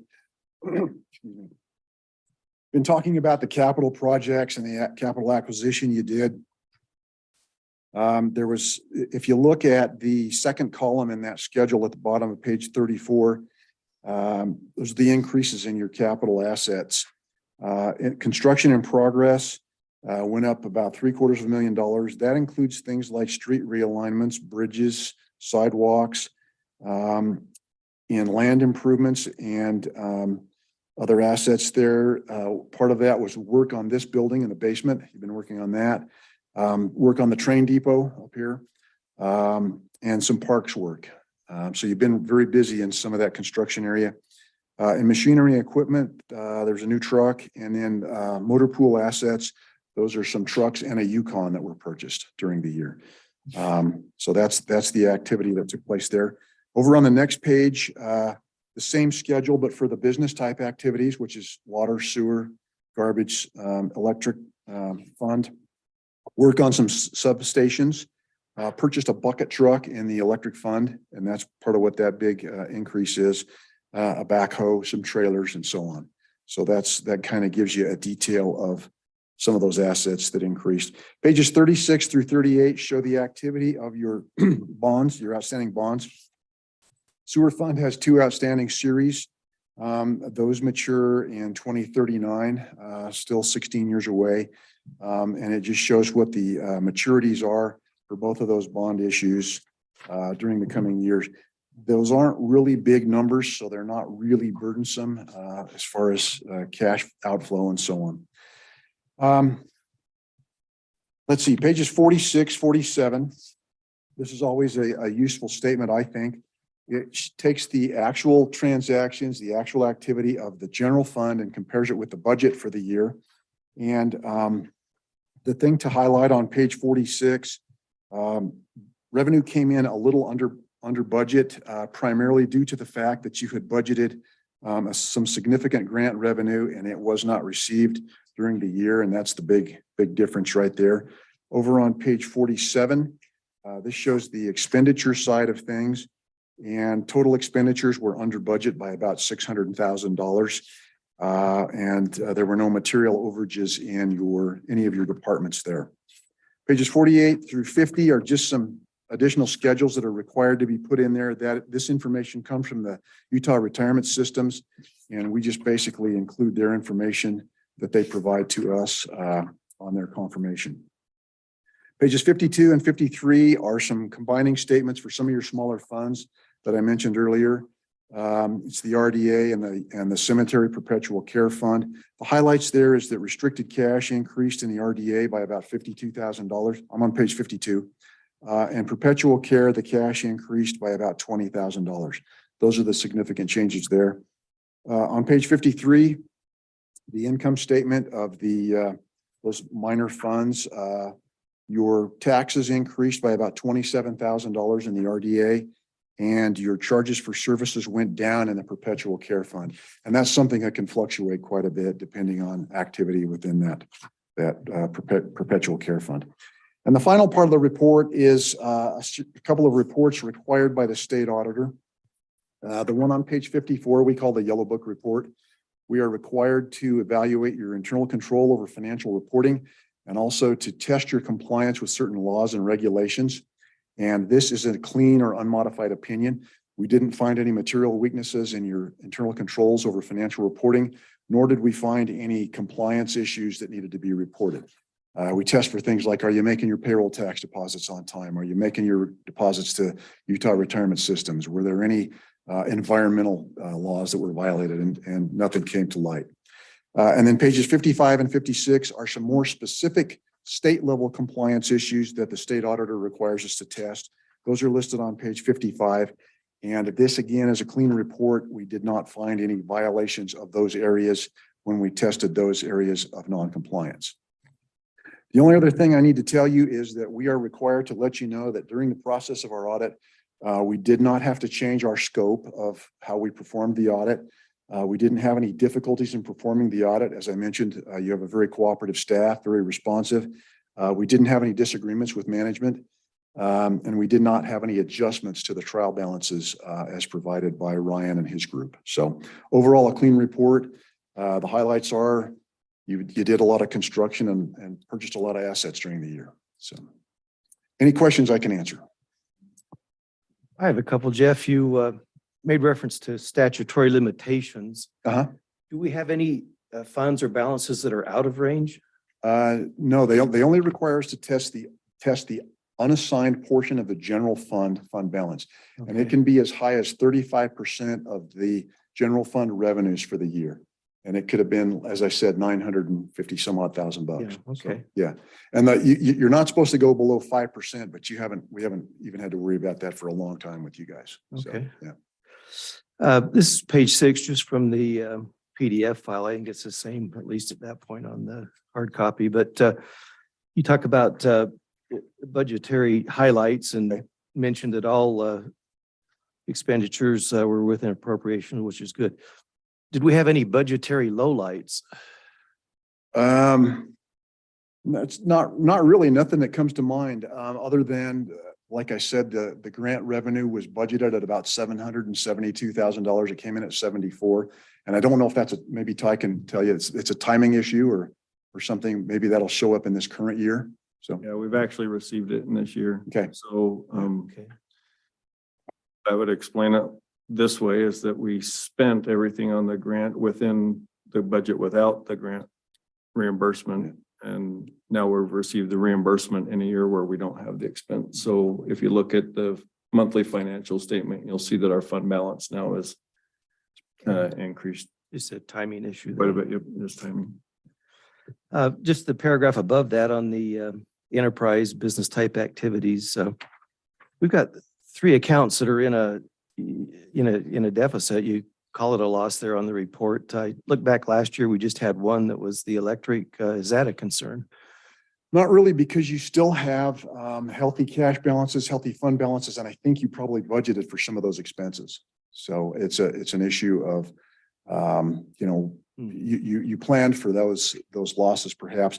The other thing that we're seeing, and I'm seeing this with a lot of cities, and I don't know how much of this comes into play here, is, we've been in a drought, and so we're seeing less water usage. Therefore, water revenues maybe didn't jump the way they might in other periods. Sewer usage is tied in with that.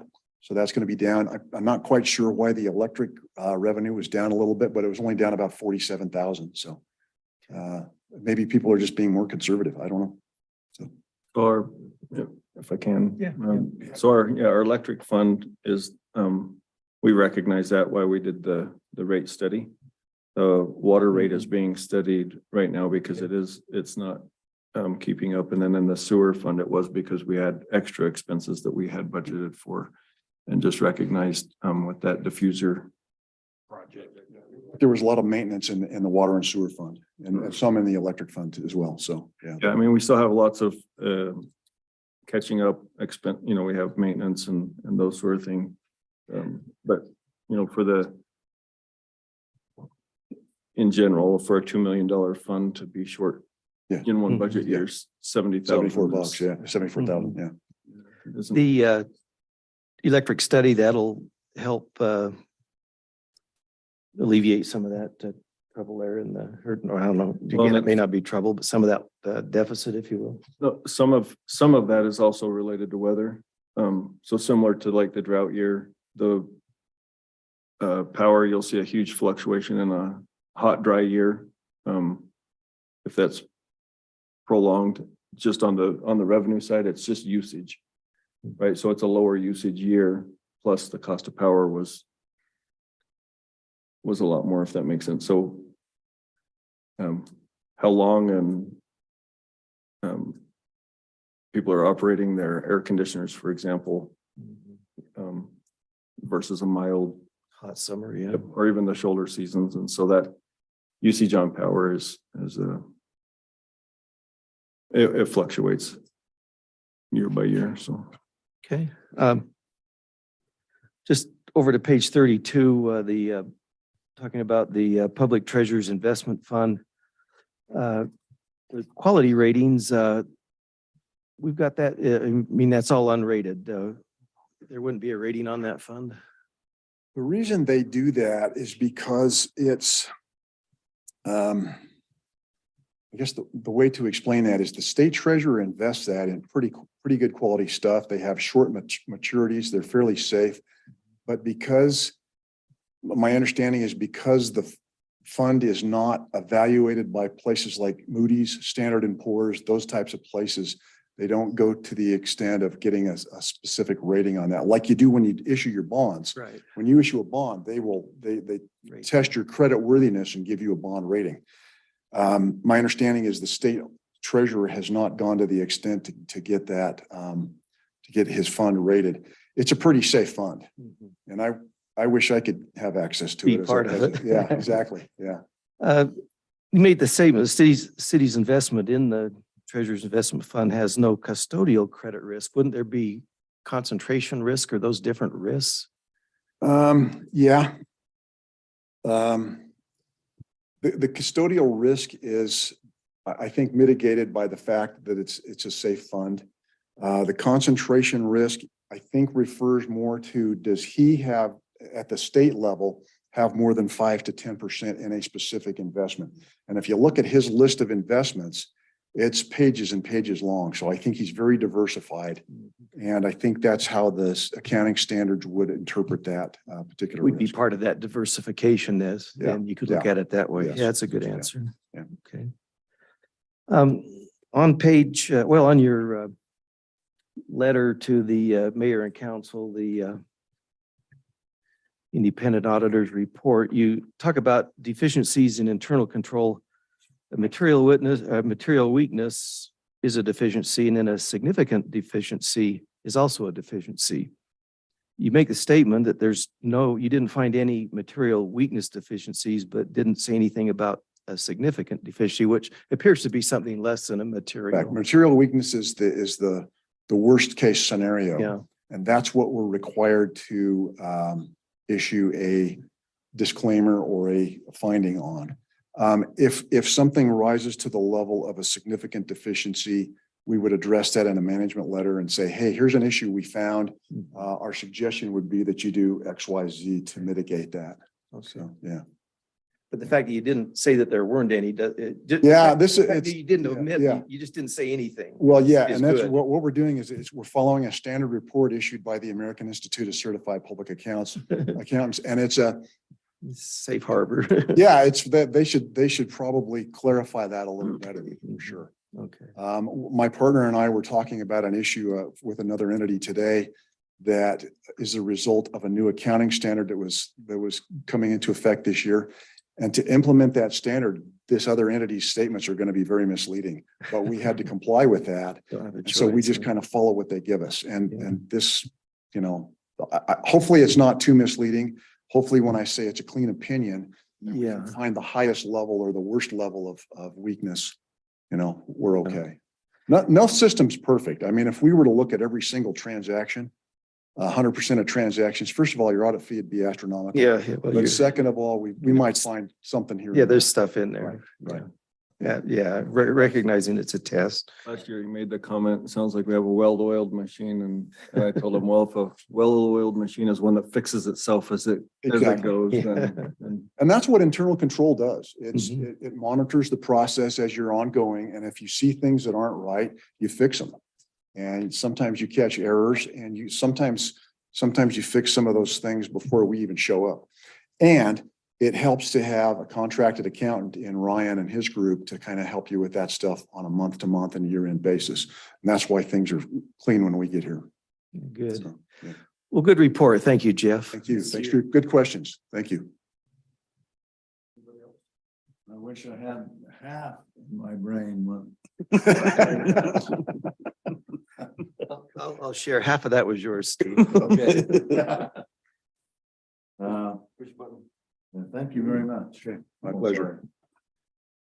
Thank you very much, Jeff. And I'd like to ask if there's a motion to approve the 2022 audit report as discussed and presented by Jeff Ambrose.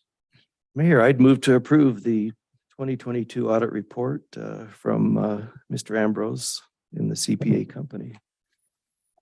I'll second that, Mayor. Okay, we have a motion to accept or to approve the audit report from Mr. Ambrose and a second. All in favor? Aye. Any opposed? Voting was unanimous. Thank you very much, Jeff. good thing, because it's already been bound.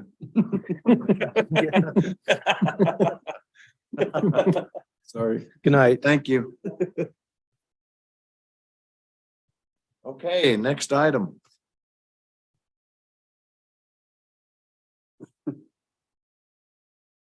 Decision on the Rhinell Business Park Amendment, number 5 subdivision. And it's on the screen there. So I believe, Dave, you was sort of asked to move about what the planning commission or express what the planning commission. Yeah, I can do that. I had a specific assignment. I can help you, Dave. Okay, you're on. Between the Tony. two of you. Yeah, I think Tony and you and myself were part of the meeting. I could bring in some things, yeah. Well, or should we introduce what the proposal is or concept and? Yeah, just seeking the combining of those two parcels. Maybe I could, this is the existing parcel that's in the Rhinell Business Park. Just that adjacent parcel is the combining of the two and making a larger parcel there in the business park. You know, I can add some color to that. There wasn't a lot of discussion by the planning commission. It seemed straightforward.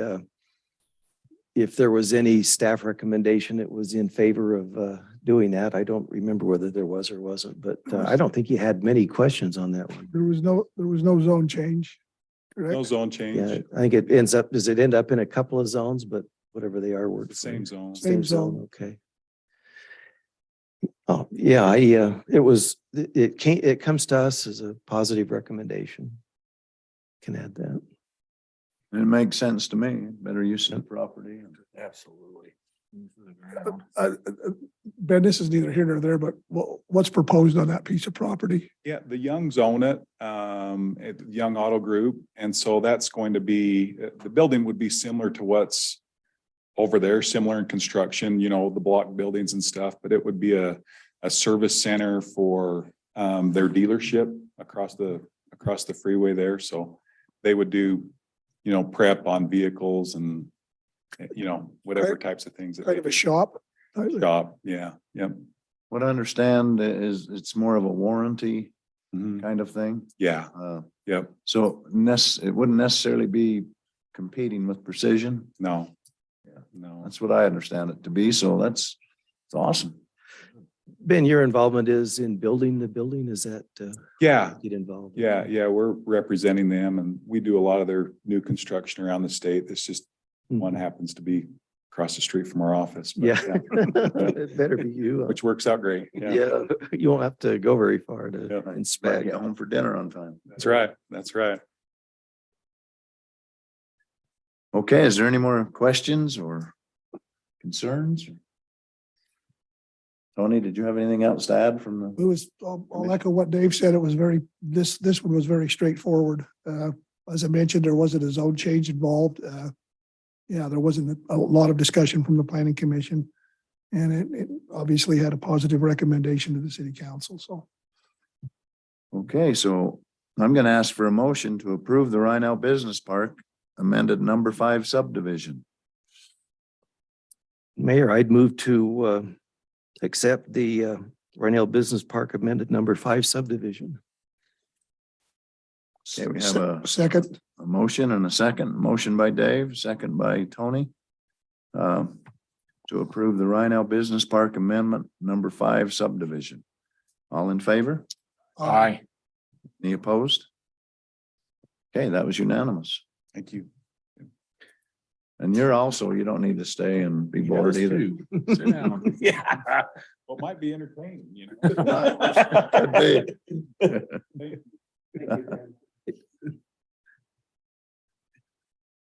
Okay, item C. Decision concept. Did everybody get that on a concept? Okay.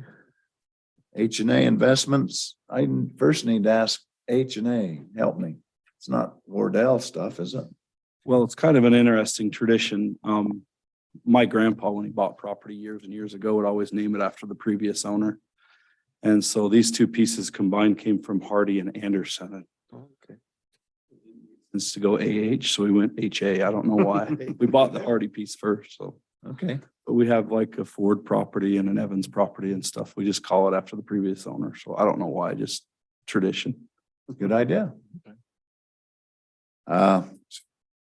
Okay, this This is, property is located at approximately 550 east, 700 north.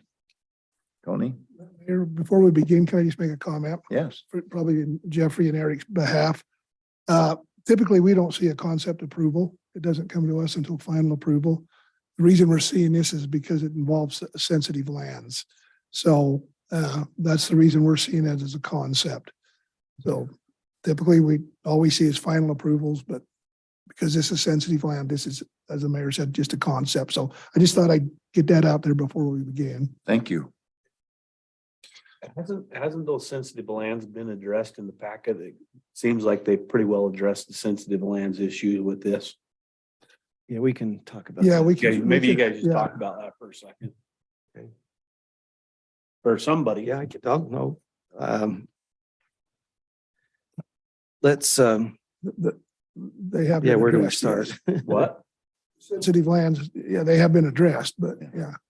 I think, Gerdash, and correct me if I'm wrong, the sensitive lands come from the, some of the slope of the property. There's some argument that says it's 30 degrees. Our engineer says it's 30 or more, and Well, the yours first says comment, it's maybe less. the first comment that Jake Young provided is that the city said there's a portion that's over 30%, but that's not part of this project. If you look at the Right. It's not second. part of the construction, is Yeah, it? it's not part of this proposal at all. It's, but what puts it in the sensitive lands is it's greater than 15%. Mhm. That's what enacts that Okay. sensitive lands ordinance. So let me maybe introduce I mean, why we're here, it could save a little bit of time because there was quite a bit of time, and you guys have been, good in attending the meetings. There was quite a bit of time spent in the planning commission talking about the project. There was probably the biggest concern that the planning commission had regarding the project was the aesthetics, the look of the building. There was how many commissioners were there? 5 of them, I think, and each one had their own idea of what maybe something like this should look like. And yet, at the same time, it was clear that they were sensitive to developers' costs and didn't want to change things up enough and enough to add additional costs or a lot of additional costs so that it wasn't feasible or that it didn't work. There was both a staff report and an engineer's report, and a lot of the items that were needing to be completed were completed and have been, and yet there's still some that need to be. But the feeling was on the planning commission's part was that this was a concept approval and not a final approval. It would be forwarded to the city council likewise as a concept approval and not a final approval. I think it's important too, and you guys remember Ray Little made a motion to approve that, and I'm going to read that because it contains some conditions that we need to be aware of. He said that the commission send to the city council a positive recommendation for a concept approval of H&A Investment Apartment Complex, gave the address, with the comments that before it comes back for final approval, that the engineering report would be addressed, and those things are the planning staffing notes. Items 4B, 4C, and 4D are addressed, and we'll look at those. Aaron Bott seconded the motion. And then Justin, on discussion of it before the final vote, 2 items, Justin Reese allowing the backside of building C to be a frontage setback of 25 feet as the building faces 700 east. Second would be the architectural design.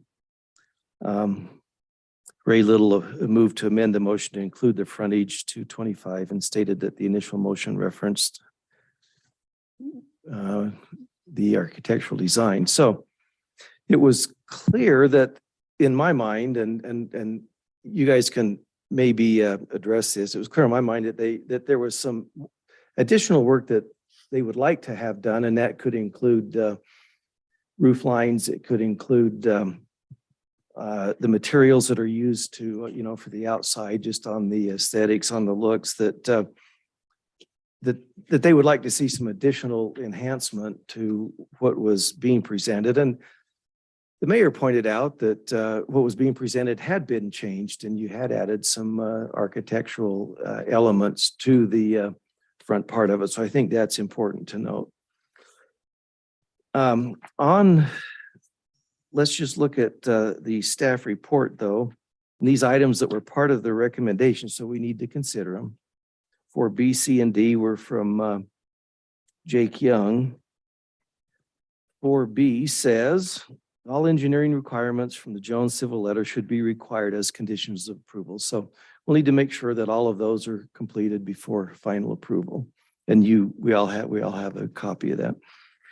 Architectural plans should indicate colors and more information on materials, specifically the type and color of a synthetic stone. With the long rectangular simple buildings, the roof line should vary and change to show variety in architecture. Then he's added for our purposes, and it sounds like you've maybe already talked to him. Applicant has agreed to supply necessary details on architecture. So my guess is you're still working on that part of it. And then lastly, He's shaking his head, yes. Is that? No, I've already met with our architect and correct me if I'm wrong. They wanted to kind of make them look like they were individual units rather than one big unit. And so we've got the architect right now working on that rendering that you're seeing on the screen to kind of break them up so they look like individual units as opposed to one big unit. wonderful. That seemed to be their biggest concern, wasn't it? Yeah. Dave, but may I add something at this point? Or go ahead. Yeah, I'll just finish Okay. the condition here. Landscaping plan does not meet the low irrigation plans. It should be updated to show water-wise planting and drip irrigation. Grass should not be above retaining walls and in between retaining walls and shown on plans. A qualified professional should prepare the landscape plans. Tony? Yeah, and to that point, one of my mantras over the years has always been that when something comes to us for final approval, and we bear in mind, this is a concept approval. There's work to be done.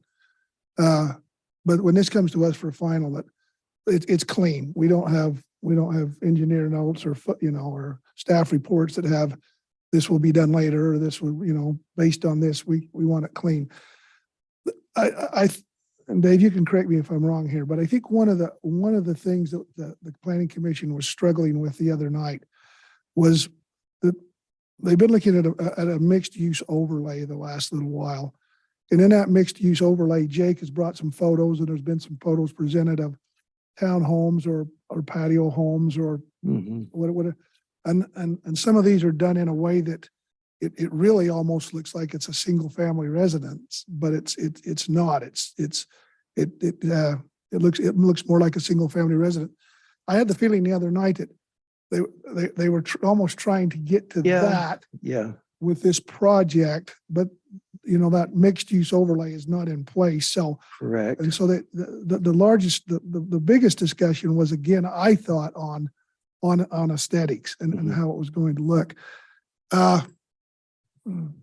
If you look at the elevation, I don't know, do we have the elevation of this project here?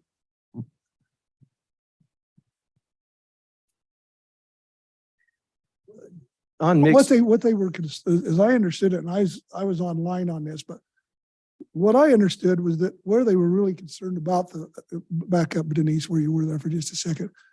Yeah, the aesthetics was the backside of those right there. Yeah. The backside of those condos, or what would we call them? Townhomes, I don't know. Apartments. That's where Denise has that pointer. That's the back side, which of course faces 700 East. And I think that was the area that they were mainly concerned about aesthetics. Would you concur, Dave, that could? that was part of it? Yeah. Yeah. And Well, so- that's going to be the visible part from the street. From the street. So there yeah. would be some concern there. On mixed use, number one, Tony, we don't have an ordinance in place. And number two, if you look at it, I think that was for areas from 2 to about 25 acres. So this probably wouldn't qualify for that anyway, but I had the feeling that that's what they were. yeah, what they were and I think thinking of. it's fair to say, and I think it's important to note that the motion did not include that. The motion didn't say you have to make it look like single family residences. So that was out of, I think that respected what you guys are doing in putting it together and making it feasible and so forth, like you talk about. But let's take a minute then, Jordash, and just talk about some of your thoughts on, I guess, on the architecture and the landscaping. Those seem to be two of the big ones that needed to be addressed. The engineering requirements, we just have to do those. We don't have any choice on that anyway. Yeah, and we're pretty much there. I've talked with Matt Harvickson, the city engineer, on multiple good. occasions, and there's not any real big hurdles that are left on that, just a little bit of cleanup work, which we understand will be cleaned up before we come back for concept or for final. But if you're okay putting that 3D rendering back up. As far as architecture, And that's what you had there the other night. Is that correct? That's the Yeah. same one. And just to kind of bring everybody up to speed, when we started this building looked a lot, it came out as the same design as some townhomes we built, we didn't build, we bought. But they just had this overhang right here, and the roof line was the same, so we went back through and added, kind of to meet the sensitive lines, we added these breakups on the roof to try and break them off a little bit. And what I've done with the architect is he's coming right here and drawing a line like the units.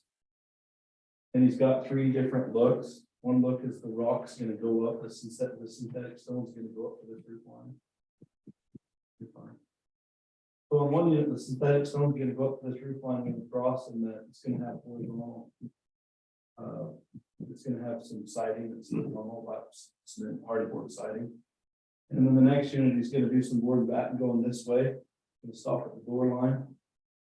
It's gonna come all the way down, and those two will be different shades of like earth tone shades. And then the third one will be the opposite of that, and we'll do rocks. So it's just gonna be a pattern rotating 3 different looks. Does break it up though. Yeah. Yeah. Have you run that by Jake yet? Has he seen what you were? Well, considering? I don't know. I mean, what we'll do is it's not hard for my architect to update it. Okay. And so what he's gonna do is just get it back to me, and then I'll say, hey, this is kind of what we're thinking. I see. So you'll have the rendition changed and then Yeah. say this is what we propose. Right. Again, it's a concept. I mean, I mean, what I'm thinking is this is a concept Mhm. drawing. We can't expect them at this stage in the game to have figured out exactly. What's coming back to us eventually. It will come back to us, but I know these guys good enough that when it comes back, I think we'll get our clean bill of health that. And plus, besides that, then it's got to go through the process basically again. So Gary, would this go back to planning? I don't think you'd have to do, would you have to do that?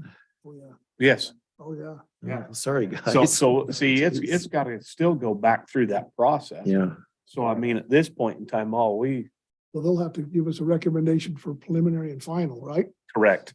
Mhm. Okay, one other question, just switching gears a little bit, Gary, and that is, No, we really don't. I mean, there was talk of, and it was part of the motion of changing the setback. Does that require a public hearing? No, Okay, no, there's only one public hearing required for subdivisions, and you can hold it at that preliminary Mhm. stage. Or was it? what if a neighbor public- didn't want the building closer to them? Do they have a chance to chime in on that, or is that? They can chime in on it, but if it meets the ordinance, then it has to be approved. It's one of those administrative decisions. Well, I think It's it's, really tied to the I think, ordinances. I think it's not meeting the ordinance. I think in the motion, Oh, it's not meeting. my understanding was that, say the setback, was that right, Steve, was maybe 30 feet Well- and we're allowing 25.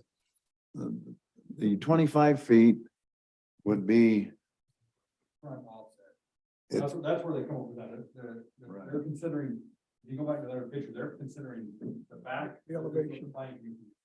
The back of this building right here, they're calling it the front because of 700 right here. Mhm. So they're calling this the front, which means it can be a 25-foot off. and the benefit of that, Doesn't the front go back 30 though? well, the benefit of that, it's the front back. It's the back of the building. front back. Just just like there's a couple houses that are that way. Right, but if the ordinance says 30 feet on the front, No, it says 25 on the front, well, does it? 30 on the back. That, 30 on the back. that was the the planning commission actually wanted that. We didn't request that. Yeah. Because this, the middle we have is a 30-foot, but by opening that up, it allows for more parking, makes it Right. easier. It's a wider to the street. carports, Yeah. Dallas, so. Okay, so if we set this building back 5 feet, the Wardell brothers are gonna make that space between the carports 5 feet. Wider, right? Yeah, that makes sense. I just want to make sure we didn't have to have a hearing or something on it. The planning commission said, well, this is. And so it can be a 25. And I'm saying that's the front. Okay. It's the front of the, it's, yeah, it's the front of the lot, but it's the back of the building, but they want to, It's the front of the the lot. front of the lot.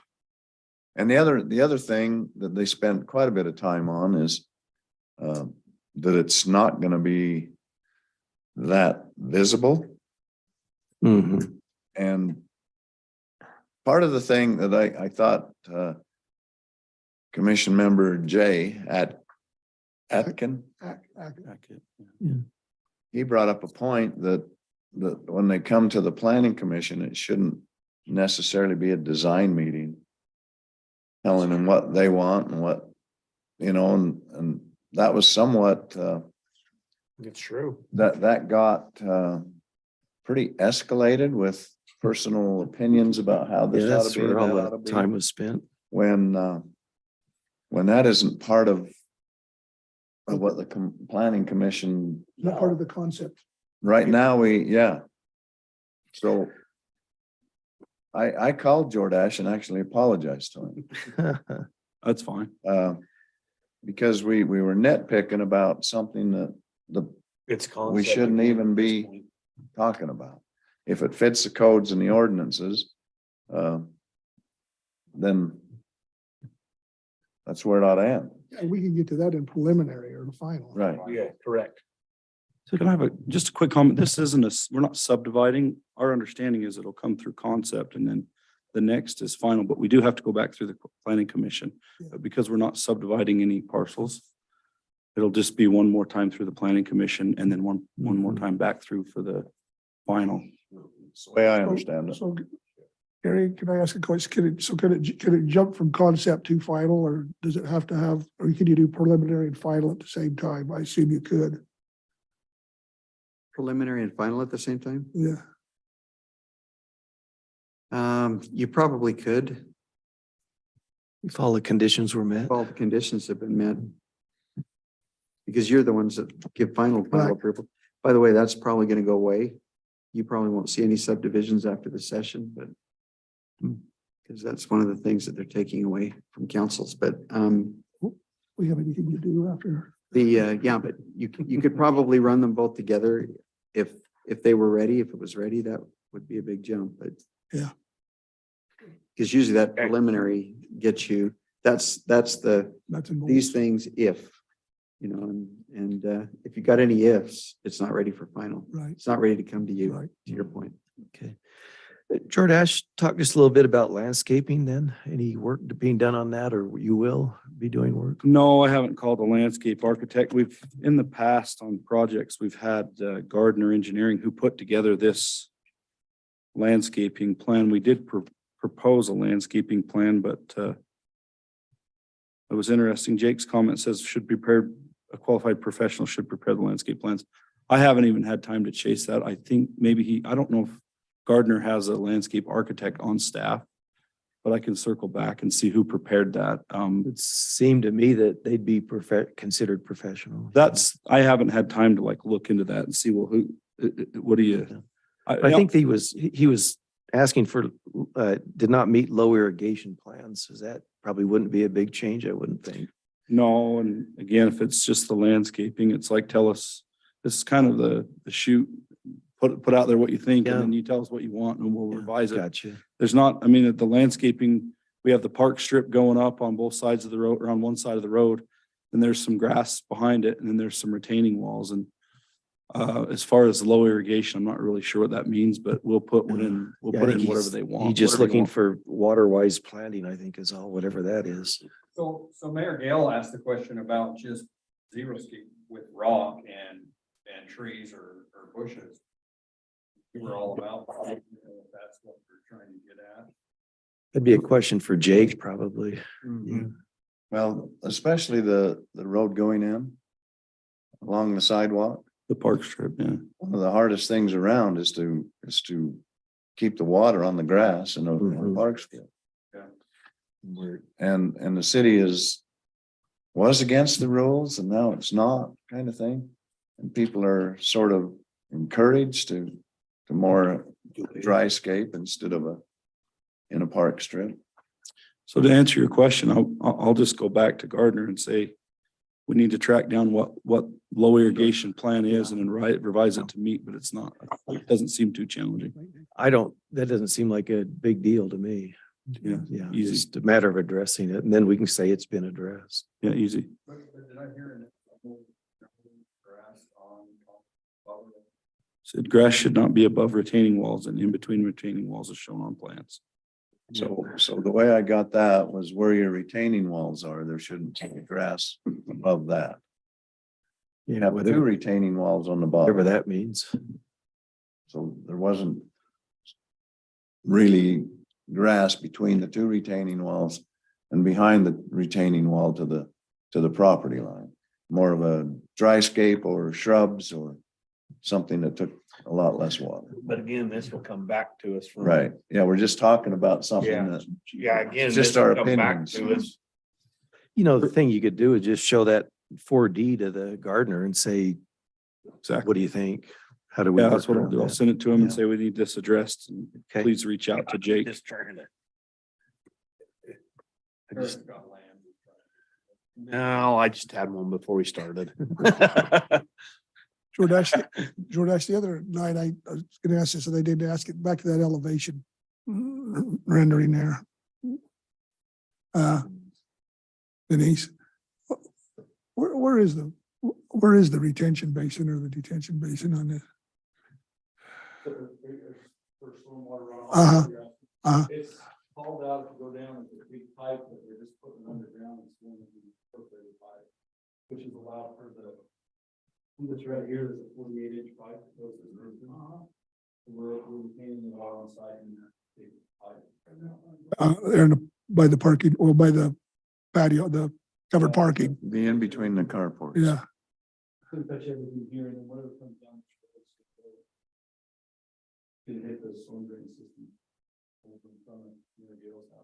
There's not really a detention pond or. We just went underground with that. Okay, all right, thank you. I was wondering that the other night, so. Where do you put snow? What do you do with snow? Well, there's obviously there's gonna be a lot of them right here. And then there's areas over here and over here. And these will be covered carports.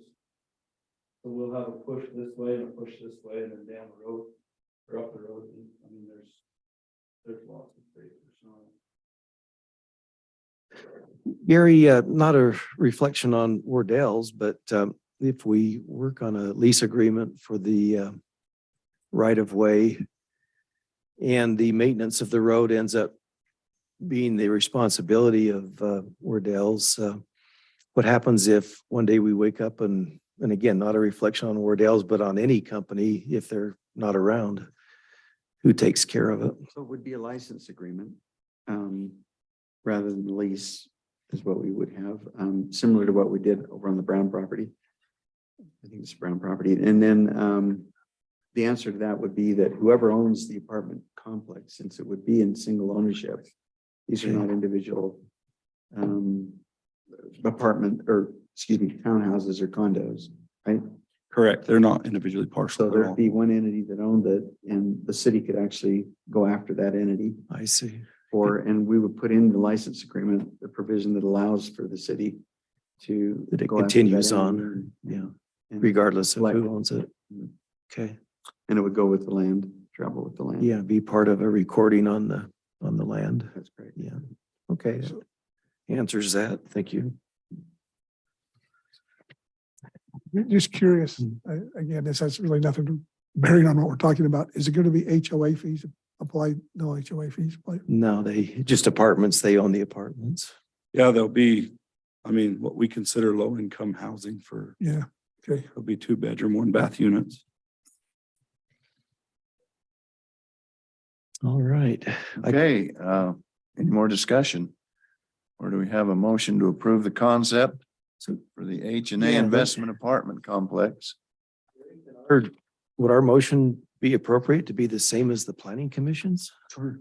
Mhm. Yeah, that's a good motion, I think. Yeah, that they'd be consistent. Mayor, I would move that we accept the conditional, The concept? not the concept, yeah, that we accept the concept, or we accept the concept approval of the H and A investment apartment complex, approximately 550 700 North, with the comments that before it comes back for final approval, the engineering report would be addressed, and those things are the planning staffing notes. Items 4B, 4C, and 4D are addressed. And then at the backside of building C would be allowed a frontage setback of 25 feet. As the building faces 700 east. And that we would look for an additional architectural design before the final or with the final approval. Okay, I can second that. okay, we have a motion by Dave to approve the concept for the H and A investments with the notes he's added. I'm probably not capable of remembering them. I'm not either. This is where Denise says. And we have a "I got second by Tony. All in favor? I. Any opposed? Okay, the vote was unanimous. Yeah, good work, you guys. Yeah, we appreciate Good you. project. DoorDash, go thy way and, oh, never mind. Thank you. I appreciate your time. And here Thank you. also, you don't have to stick around. Unless you want to. Do you want to be Unless you want entertained? Ain't some more good discussion coming here. Okay, item D. As you saw in the work meeting, I passed the baton to Ty.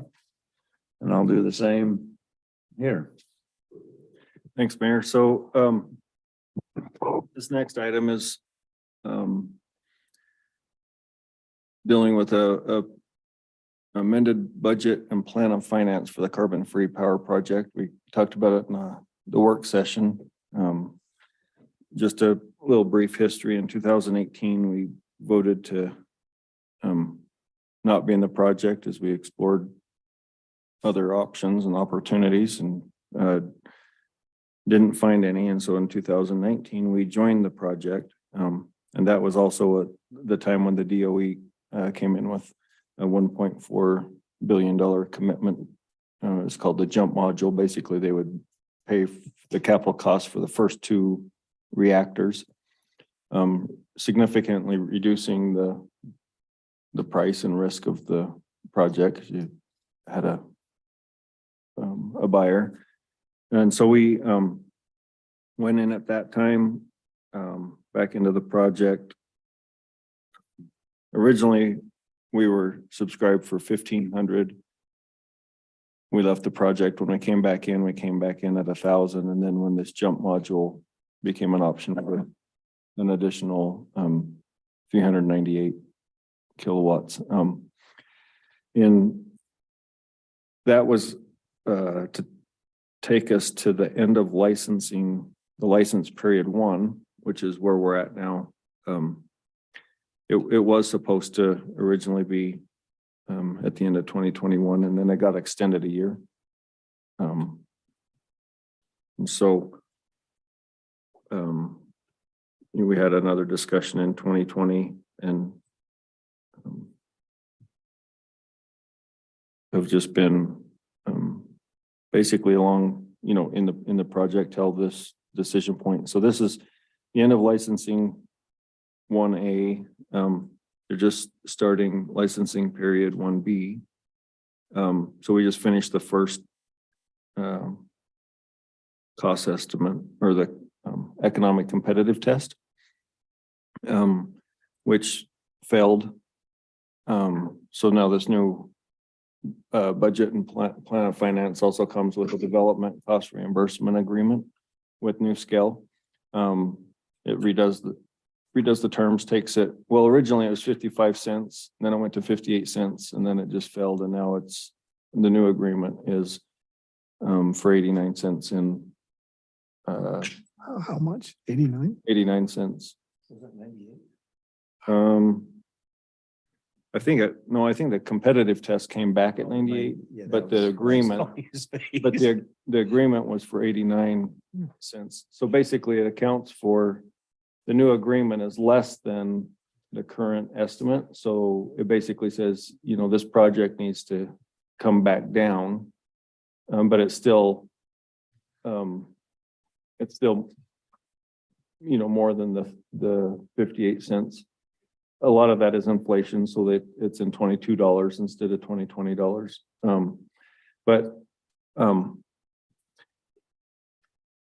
Anyway, that's kind of the path that we've been on. We do have, when we approved it last time, we approved it at a cap of, we didn't want any more than 1.4% of entitlement share. So if the project subscription ever went below 100 kilowatts, then we would automatically be withdrawn from the project. So we kind of did that ourselves just to protect us, to make sure we weren't the only ones in the project, had everybody been like, you know, dropping off. Yeah.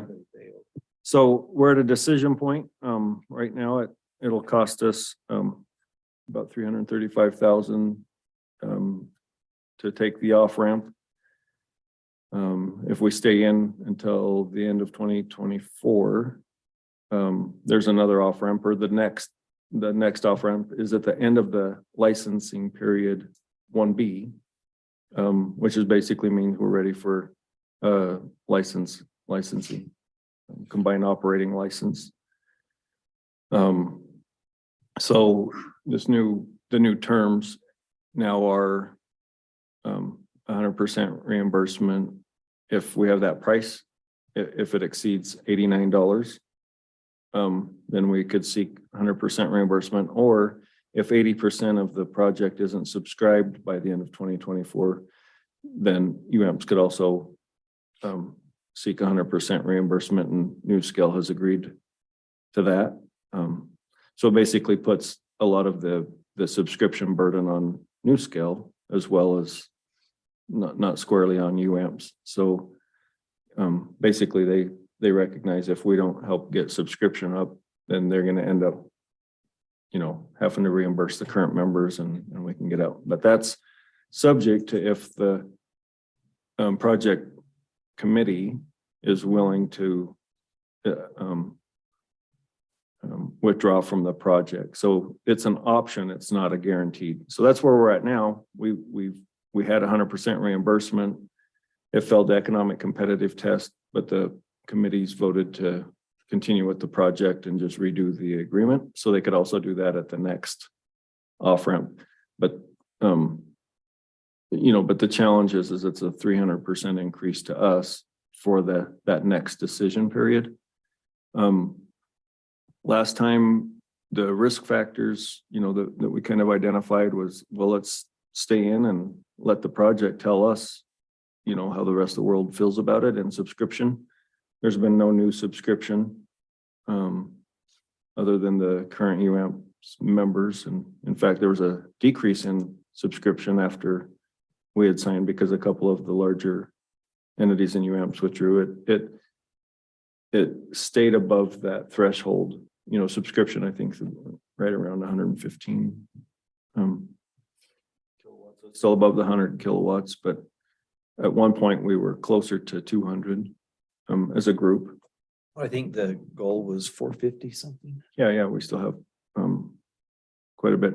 And that's on a 6-pack. Originally it was a 12-pack. It was a 700, you know, kilowatt. And on one of those decision points, I was pleased with, I kept suggesting, what if we started at 6 and then you can always add on, you know, but yeah, 6 more and run the economics based on that 6. And they did adjust the project to be a little bit more in scale with the actual UAMP's identified need, but definitely scalable if somebody else came in with a big subscription, beyond the project, then it could scale up too. So that was all part of the process. So we got prices is an issue, subscription is an issue, and then alternatives are the third issue.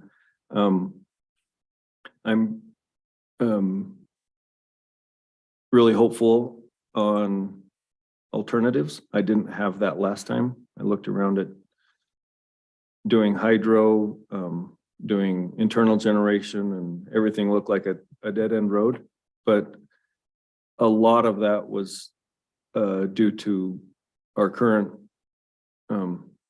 billing. We averaged 54 cents, and this project was right in line with those costs, but at 89 cents or 90 cents, it gives us some other options, right? Like you can, you can consider some of those alternatives, because not only that, but the market, some of the market rates that we've seen just the last 2 seasons has been astronomical. So I'm confident that we can get a internal project put together. There's grant money that we could potentially leverage. We also have a large utility not utility, but a large customer that we've been talking with.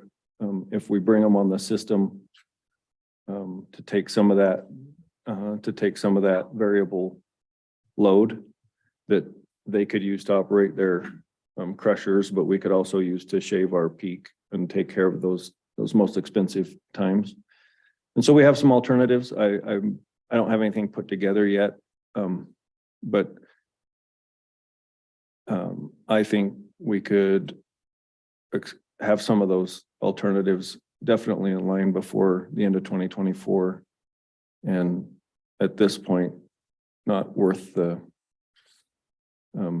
risk of what we would owe. So if we stay in at the end of 2024, we'd owe over $1 million, which is just the estimate right now. 3 times more. 300% increase if you go by percentages. So anyway, just based on those 3 decision points, I didn't bring a lot of facts and data per se about the project. I've been in all of the discussions. I do have all of the notes, but what I wanted to do is propose it, let you know that I'm comfortable making that recommendation, but also recognizing that if you as a council would like to do more homework, we do have a couple of meetings before a final decision is needed. There's some regional meetings, one's tomorrow night. And we could also have UAMPS come and do a formal Q&A session with the council on those details. I have been involved in the project. I've watched, the negotiations and I really think, you don't stay in a project hoping that it's going to fail, right? Like, I hope it gets 100% reimbursed. You really do hope the project moves forward. And that's what I'm saying is that, yeah, it's a viable project. I hope it moves forward, but for 1,500 kilowatt need, there's a lot more options now between solar and battery and natural gas generation facilities that we could do behind the meter that we're likely going to need to do anyway, just to adjust to charging stations and solar panels on homes and just the way the power industry is going. There's going to be a lot of variable need behind the meter just to balance our load.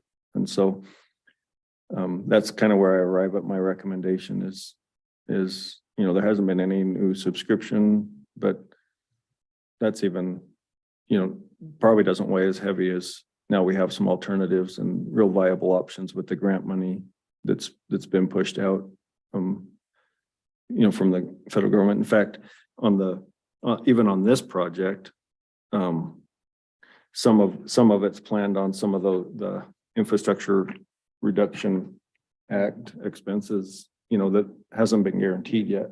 Kick in. But there's- Kick in. Yeah, but that's kind of what that bill does, is it says, we all gotta start working on revamping the entire grid, the whole way we do power, if we're gonna, meet the demand of everything going electric in the future, so. Hopefully that take any questions, but that, I don't know if I'm missing something, but that's where we're at. Well, and it's probably important to reference also the work session that between that and what you just stated here tonight, or today, or right now, that Yeah, includes most of our Yeah, discussion. and by me saying that I'm ready, I have the information I need I feel to make a recommendation, is also because I was trying to budget for these decision points. We have, 200 and, where'd my sticky note go? Anyway, we have about 240,000 of the 335,000 set aside. Just so it wouldn't have been a addition, a huge factor. I don't want to get so far into the project that we say, well, we can't afford to exit because we can't make that sort of a payment, but the power fund does have over $1 million fund balance. So if we need to borrow some of that to exit and explore other opportunities, I have what I need. You got another year though. But I don't want to put pressure on the council because you also it's your decision and you need to, feel comfortable with the decision that you have to make. And so if it needs to go deeper than the 3 decision points that I'm working off of, well, and the budget's part of that too, but then definitely take your time but I would need the questions that you would like specifically answered to go bring those back to a future meeting, if that makes sense. Or you need to take time in between now and a future date to educate yourself to see how you feel about it. I mean, interestingly, I took the time to read through the information that was in the packet and came up with the same 3 points that Ty mentions there. I would be of the same accord that Ty is. I have a question. So the committee, you talk about the committee. As this project moves forward, can they continue to make changes as far as agreements are concerned? As No, far as commitments to the cities and the participants? no, that's where we're at now is the decision point. So the project management committee this is our own decision, right? But when you redo the agreement, then it all goes back to every governing body. But that's where we are now. Yep, that's where we're at. So if, for example, if all of the governing bodies say pull the plug, then that's no longer up to the management committee.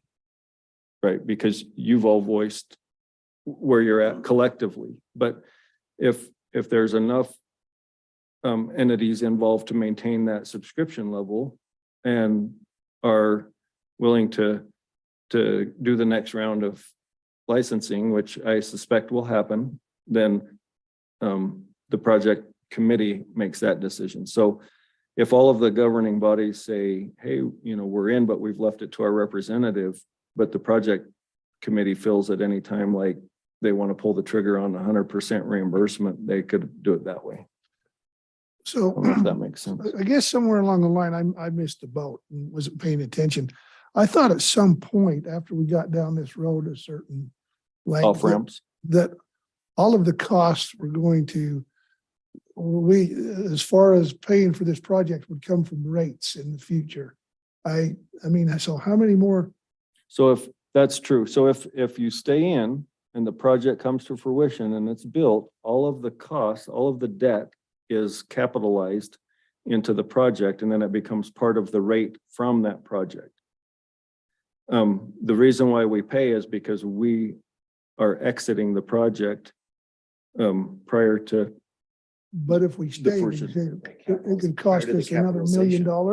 What's that? Exactly. What's that? So if we stayed, it would cost us another $1 million to exit. Another 600. If we exit prior or contrary to the rest of the project management committee. But if we, okay, so. Because but we if have it's- to, we're no longer gonna be in the project, so we have to pay our portion of the debt to get out independent of the rest of the But group. if we stayed in. Yep.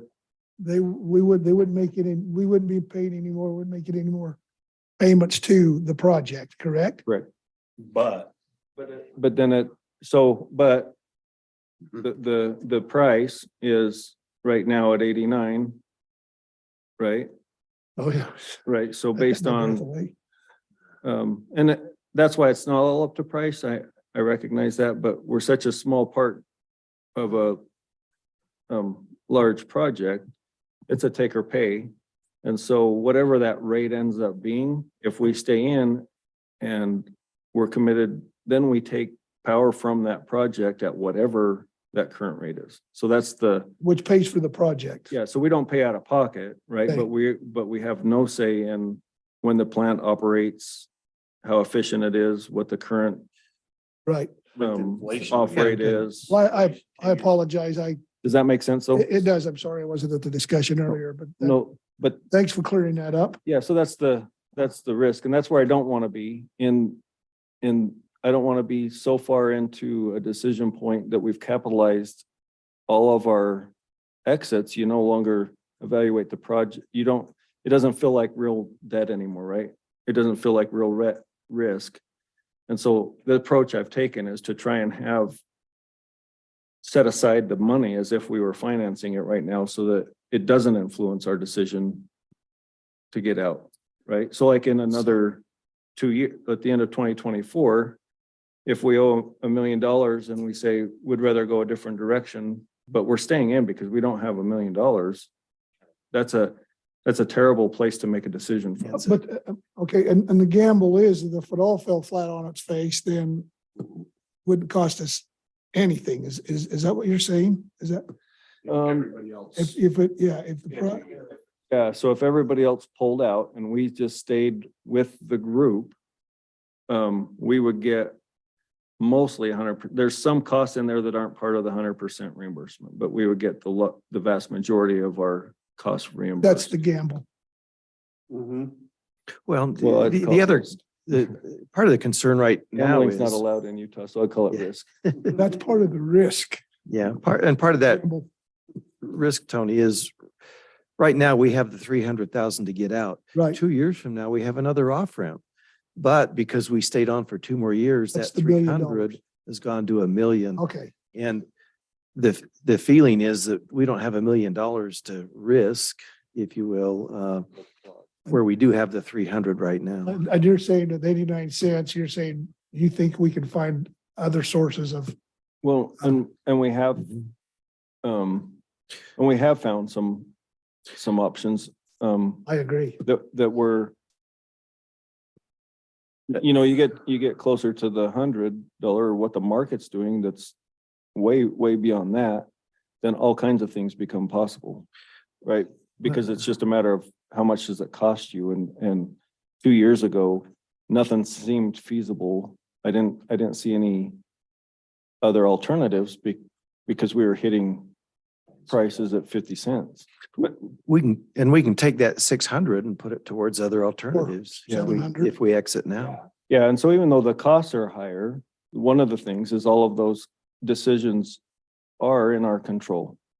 So whether you operate a natural gas generator for 3 hours one day versus the next is totally up to us to look at day ahead pricing on what the cost of natural gas is, what the market is, right?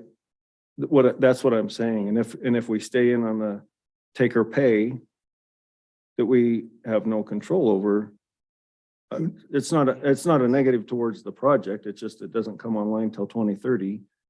And And who knows what the cost will be then? yeah, and That's not 89 cents. Look at what's changed in 2 years. It's up to like Yeah. $1.30, $1.40. Well, I guarantee you, I don't think it's gonna be 89.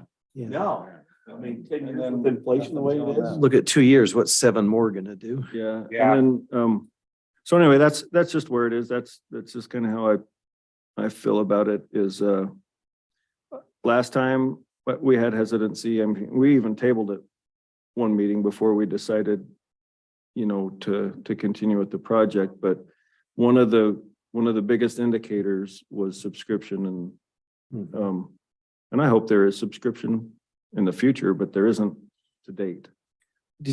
Were you part of that discussion, Tony, on subscription? There's only with these 6 reactors, there's only 25% subscription right now, and there hasn't been any new subscription come on in the last 2 years. On 25% of just 6. Just 6 units. That's, yes. Originally it was 1250s, right? 600. And UAMPS has done a really good job, I think, of de-risking the project and these agreements. And one of the things they even did was they created an LLC that owns the project now, because that allows people to join the project without becoming a member of UAMPS, because that could have been a real barrier.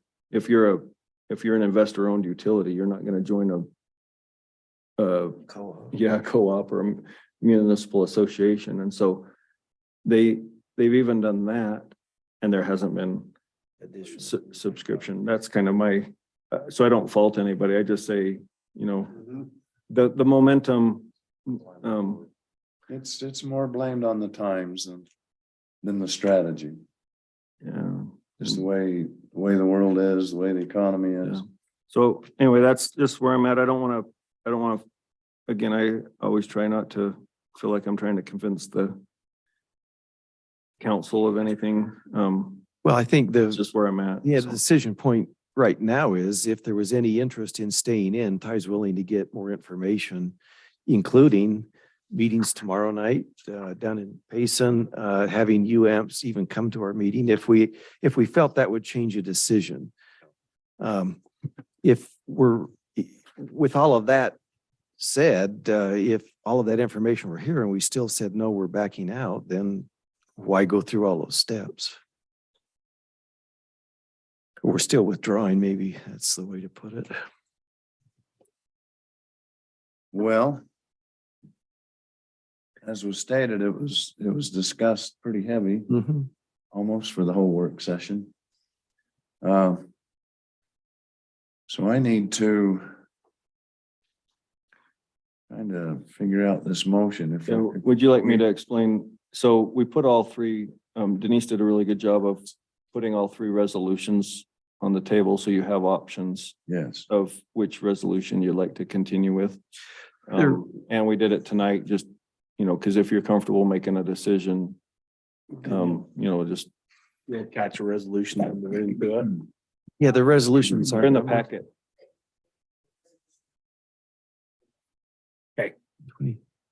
We haven't done any other resolutions yet. And the, Oh, we've done ordinance, haven't we? Yeah, we've done 2 ordinance.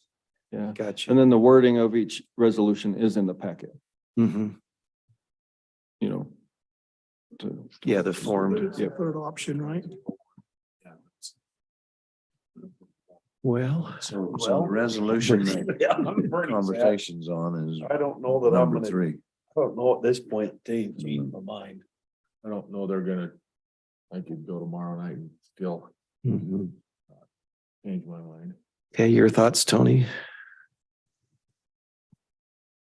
Well, yeah, who knows where this project's gonna end up? I mean, it's. Yeah. I've wondered about it almost, you know, day one. I had somebody, when we first started going down this path, that was very familiar with this sort of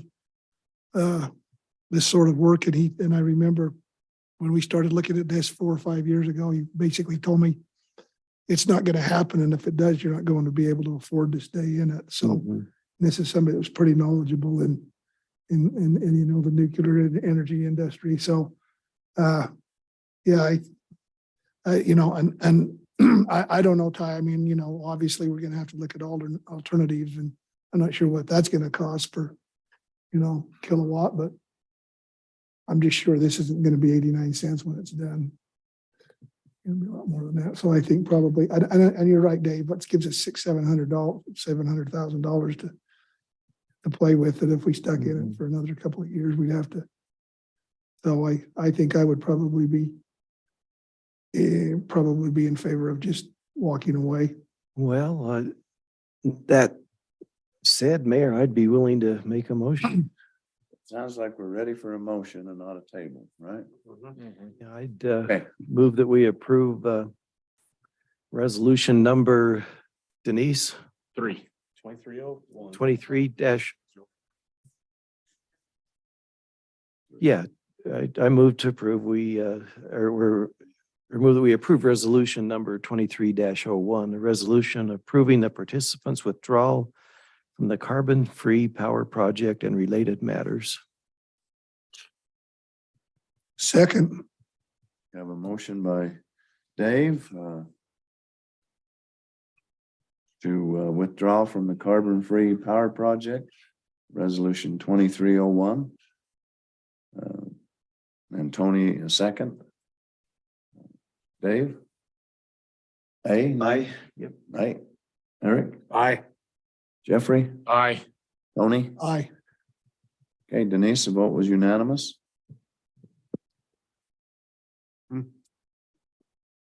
Like that's done. Yeah, I mean, Okay. there's a lot of worrying that we don't have to worry about, in Yeah. my mind. I've never been a good gambler. So. Does the council have anything that they'd like to bring up this time? I would just say this, it's hard sometimes. We joked in the work session about having a crystal ball and wishing we could see into the future. I just maybe say this on the record that, we're trying to make these decisions with the best information that we have at the time. I think it was, somebody said, we can either look like real fools or real heroes by a decision tonight, but we're trying to do the best we can with the information that we got. It just seems, and I wish we could see into the future. I wish we could see where this is going, but it's hard to do that. And so, we're just trying to make the best decisions that we can with the information that we have. I just maybe like to put that on the record of Good point. how we came to this decision tonight. Hopefully we'll see down the road what happens. Concerning when you've got 6 units and you only have 25% participation and no one's jumped on the bandwagon in 2 years. Correct. That's not really. And we're seeing the cost climb. You're seeing cost climb. We're seeing the market fluctuating a bunch. You see, other factors that are playing into our economy right now that we really don't have any control over. And so that just kind of helps us make those decisions of what we did tonight. So. Well, and the world is a different place from 4 years ago. Yeah, or even 2 years ago. So. Yeah, pre-COVID. Yeah, we were making these decisions pre-COVID and none of us would ever thought that what that would have done to the economy and how things rolled out. And even today, we're still struggling with the after effects of all that. So. Yeah. Thank you. I just want to make a comment that I'm grateful to see Tony back. Welcome, Tony. Grateful to be here. Many thoughts and prayers answered. I appreciate that. Hopefully it can onward and upward, I hope. I have one item, Steve. Okay. You notice that Denise included in a separate email the motion from the Planning Commission on the H&A investments, and would maybe suggest, Denise, and you can chime in, but suggest that if we have a motion, whether it's positive or negative from the Planning Commission, that or if we have an item, let me put that, if we have an item from them that's being forwarded to us for consideration, that the motion be forwarded to us also. Either way, and then it would also help to know who voted which way, whether it was unanimous, and I know you included that on this, but here was a good example tonight. It included conditions. We were able to mirror their motion, and by looking at that, we knew what we were asked to do. So would that be doable as we consider items from the Planning Commission that they're included, just in the packet or whatever with the accompanying motion and the voting. Yeah, perfect. And thank you for doing it with this one. Yeah. However it comes together, but that would be helpful. In fact, I was trying to remember here last fall, we had one that we had been asked by the planning commission to consider an item, and I think all of us that were in attendance had forgotten about it. I think it had to do with an HOA versus it had to do with one of the subdivision ponds. Does it end up being a city owned or the HOA owned? And we were asked to make that decision, and that would have something like that would be helpful to have the motion with it. Yeah, perfect. That was an interesting planning meeting. I mean, they discussed probably how long, an hour and a half on Yeah. on aesthetics, and Well, everybody had their own idea. and at the end of the day, it didn't really change a whole Yeah. lot. And I guess my only comment would be is, I even though I don't think Wardells probably were obliged to do it, I appreciate the fact that they listened to what the planning commission had to say and is making an effort to try and So it's, And- yeah, and kind of acquiesce to their request, you know. yeah, and it's a balancing act. Yeah, On one hand, we want it to look nice in the city, and I would hope the developer would too, but to look nice is going to add more cost. But on the other hand, we have to be careful, like Gary says, we can't ask them to put a swimming pool in because in order to get approval for it. But how much can we ask them to do? And I think this has been balanced in my mind by them going back and saying, yes, we will. yeah. This, and this, and Kudos. hopefully it comes back with a project that everybody's happy Kudos with. to Wardells for, listening to that and, Yeah, they've And been I did- sensitive to with it. the mayor, I felt kind of bad for him that night because I thought, so Jane put it right. He put it correctly. what are they asking them to do? I mean, I would have been confused had I been them, I believe, but anyway, I appreciate the effort that they made. One other comment on that project too, if you drive by there and you look up on that hill, it really is kind of out of sight, out of mind up there. You know what I mean? You're not entering the city with it, are you? Huh? You're not entering the city with that project. You're not coming into the city. It's not that's like the your- one when you're coming in on 700. Yeah, exactly. It sort of sits up there, Yeah. sort of out of sight, out of mind up there. But I guess all I wanted to say is kudos to the Wardell brothers for trying to work with us on that. So appreciate that. Okay. Hi. So just a couple of updates. The Chamber of Commerce sent us a donation of $1,300 that helped 7 families with their utility bills. So that was from the Christmas fundraiser, what they do with the Christmas trees. Mhm. Good. So just, Kudos to the chamber. yeah, it's awesome. They, everything that they generate, they help with school lunches, and they did a Sub for Santa shop for some families. And then they also, make sure nobody gets shut off. Mhm. Yeah, wonderful. So was that the city to determine where that? Mhm. Okay. Yeah, so,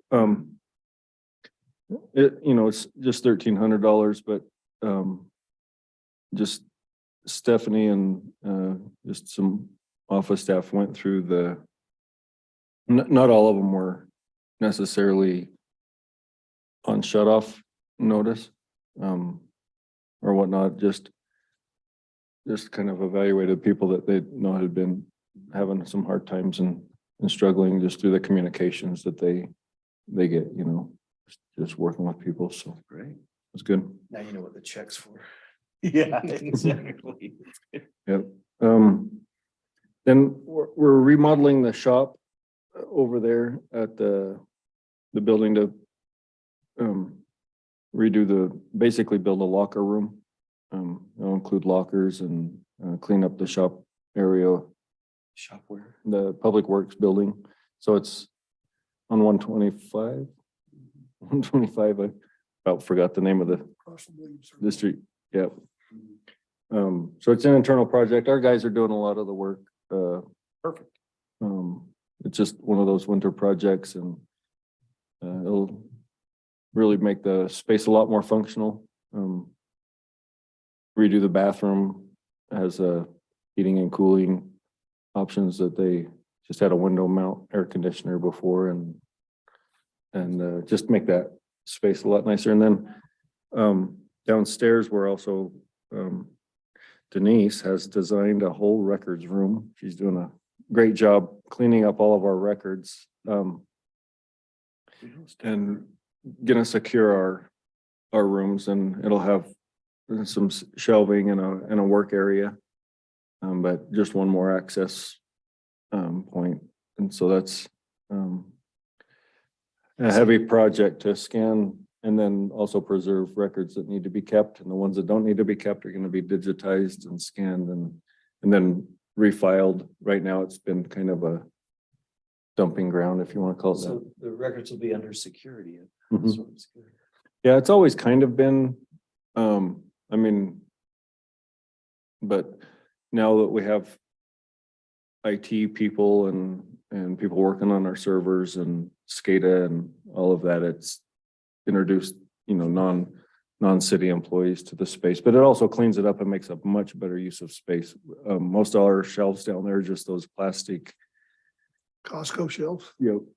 Yeah, and then we just have boxes and piles of stuff, and so it's gonna all be organized and cataloged, and then a lot more storage space. And then also like a work area where if you pull a record or like a house plan or something that you can set it out, see what you need to do, and then put it back without hauling it up and down the stairs every time. So that'll just be a much more efficient use of space and time. So job, Denise. Can I interrupt just a sec? You've been down to Salt Lake all day. Can we go? We can excuse you and appreciate you coming. Yep. Thanks, Good Gary. luck, Gary. Keep the fight. Yeah, no kidding. Thanks for signing all of those. By many thinner tactics. Yeah, hopefully you can keep those guys. That, it just seems like it's just up and down this year. I think Jeff said, framed it correctly, there's a lot of individual interests. That happens to be here. Yeah. Go behind the bill, there's always somebody who's. Oh, I don't mean to be completely cynical, because there's some really good bills. Probably. Once I see it. You get to work on, right? Like, I'll try to find a moment with you for you to talk to me on that one, Bill. I certainly will. Okay. I've got some information. Maybe interesting. Thank you. All right, thank you. Thank you. Drive safe. sorry, you're gonna miss the rest of my amazing updates. I'm just kidding. I looked at the list. Yeah. You don't need to, no input on any of that stuff. Okay, yep. I did it perfectly. It'll be in the minutes. I always walk by and Denise is typing minutes and she has my voice going in her office. I'm like, oh, you poor thing. Like you have to replay that again. Commend Denise for all that. Yep. So RDA, just an update. We received the annual payment and just cutting the check tomorrow for the hotel incentive. So that's flowing, just so you and then vehicles, we just got 2 new GMC trucks that we weren't sure we even had ordered, but they said they ordered them, but we had no build sheets, we had no paper, no response. And then he called and said, we've got 2 trucks here if you want them. Your name's on them, but if you don't, that's fine. We got plenty of other places to send them, so we took them. Yeah. So they're not, like one of them's just way stripped down. It's not how we normally order trucks, but it'll keep the rotation going. So you have some to sell? Yeah, so that's the other point is we have 2, we will have 2 to sell. We also put in an order for 2 more trucks that we may or may not, Know about for a couple of years. get. Yeah, we're just basically taking what we can get, but no matter what it is, the program's working and we'll be able to resell. So the two that we have are both 25,000 miles, 23,000 mile ones, right in that range. A 2019 and a 2020, so.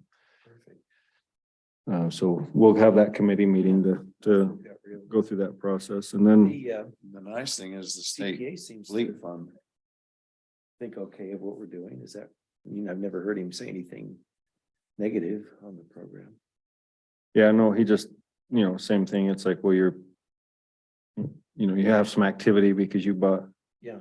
a couple more trucks. So, the other thing that he understands, a lot of people don't, is you buy something brand new and it shows up as an asset.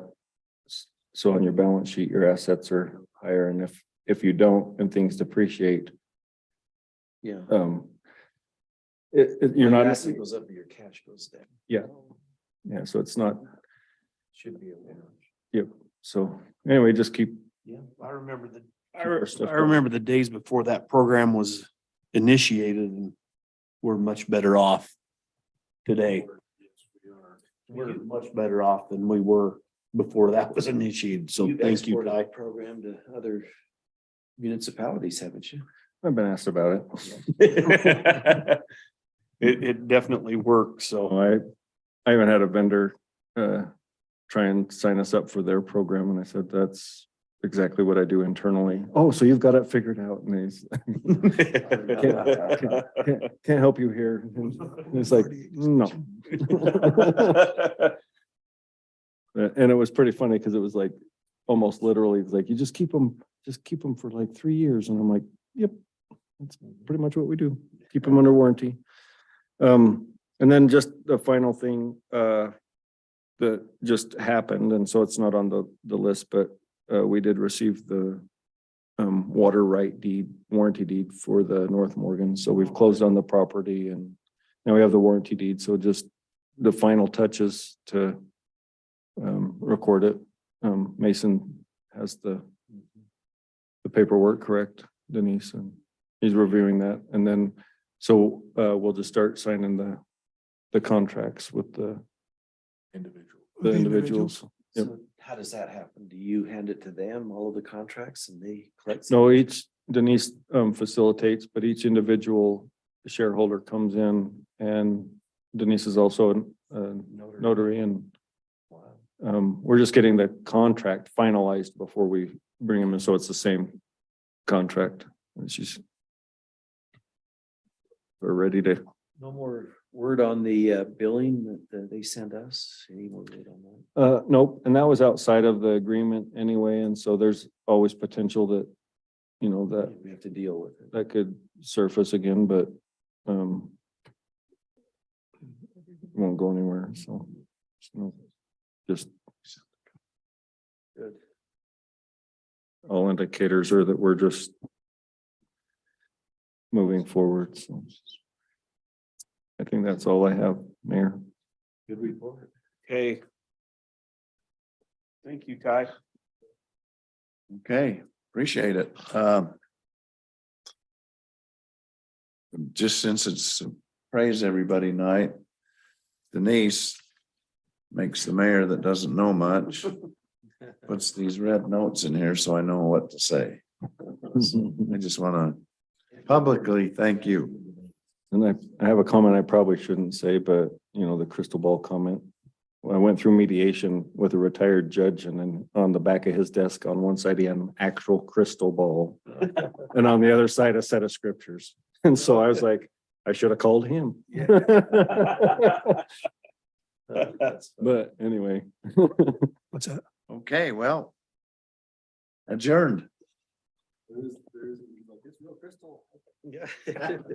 Wait Wait till he says it really works. It would be nice if you could somehow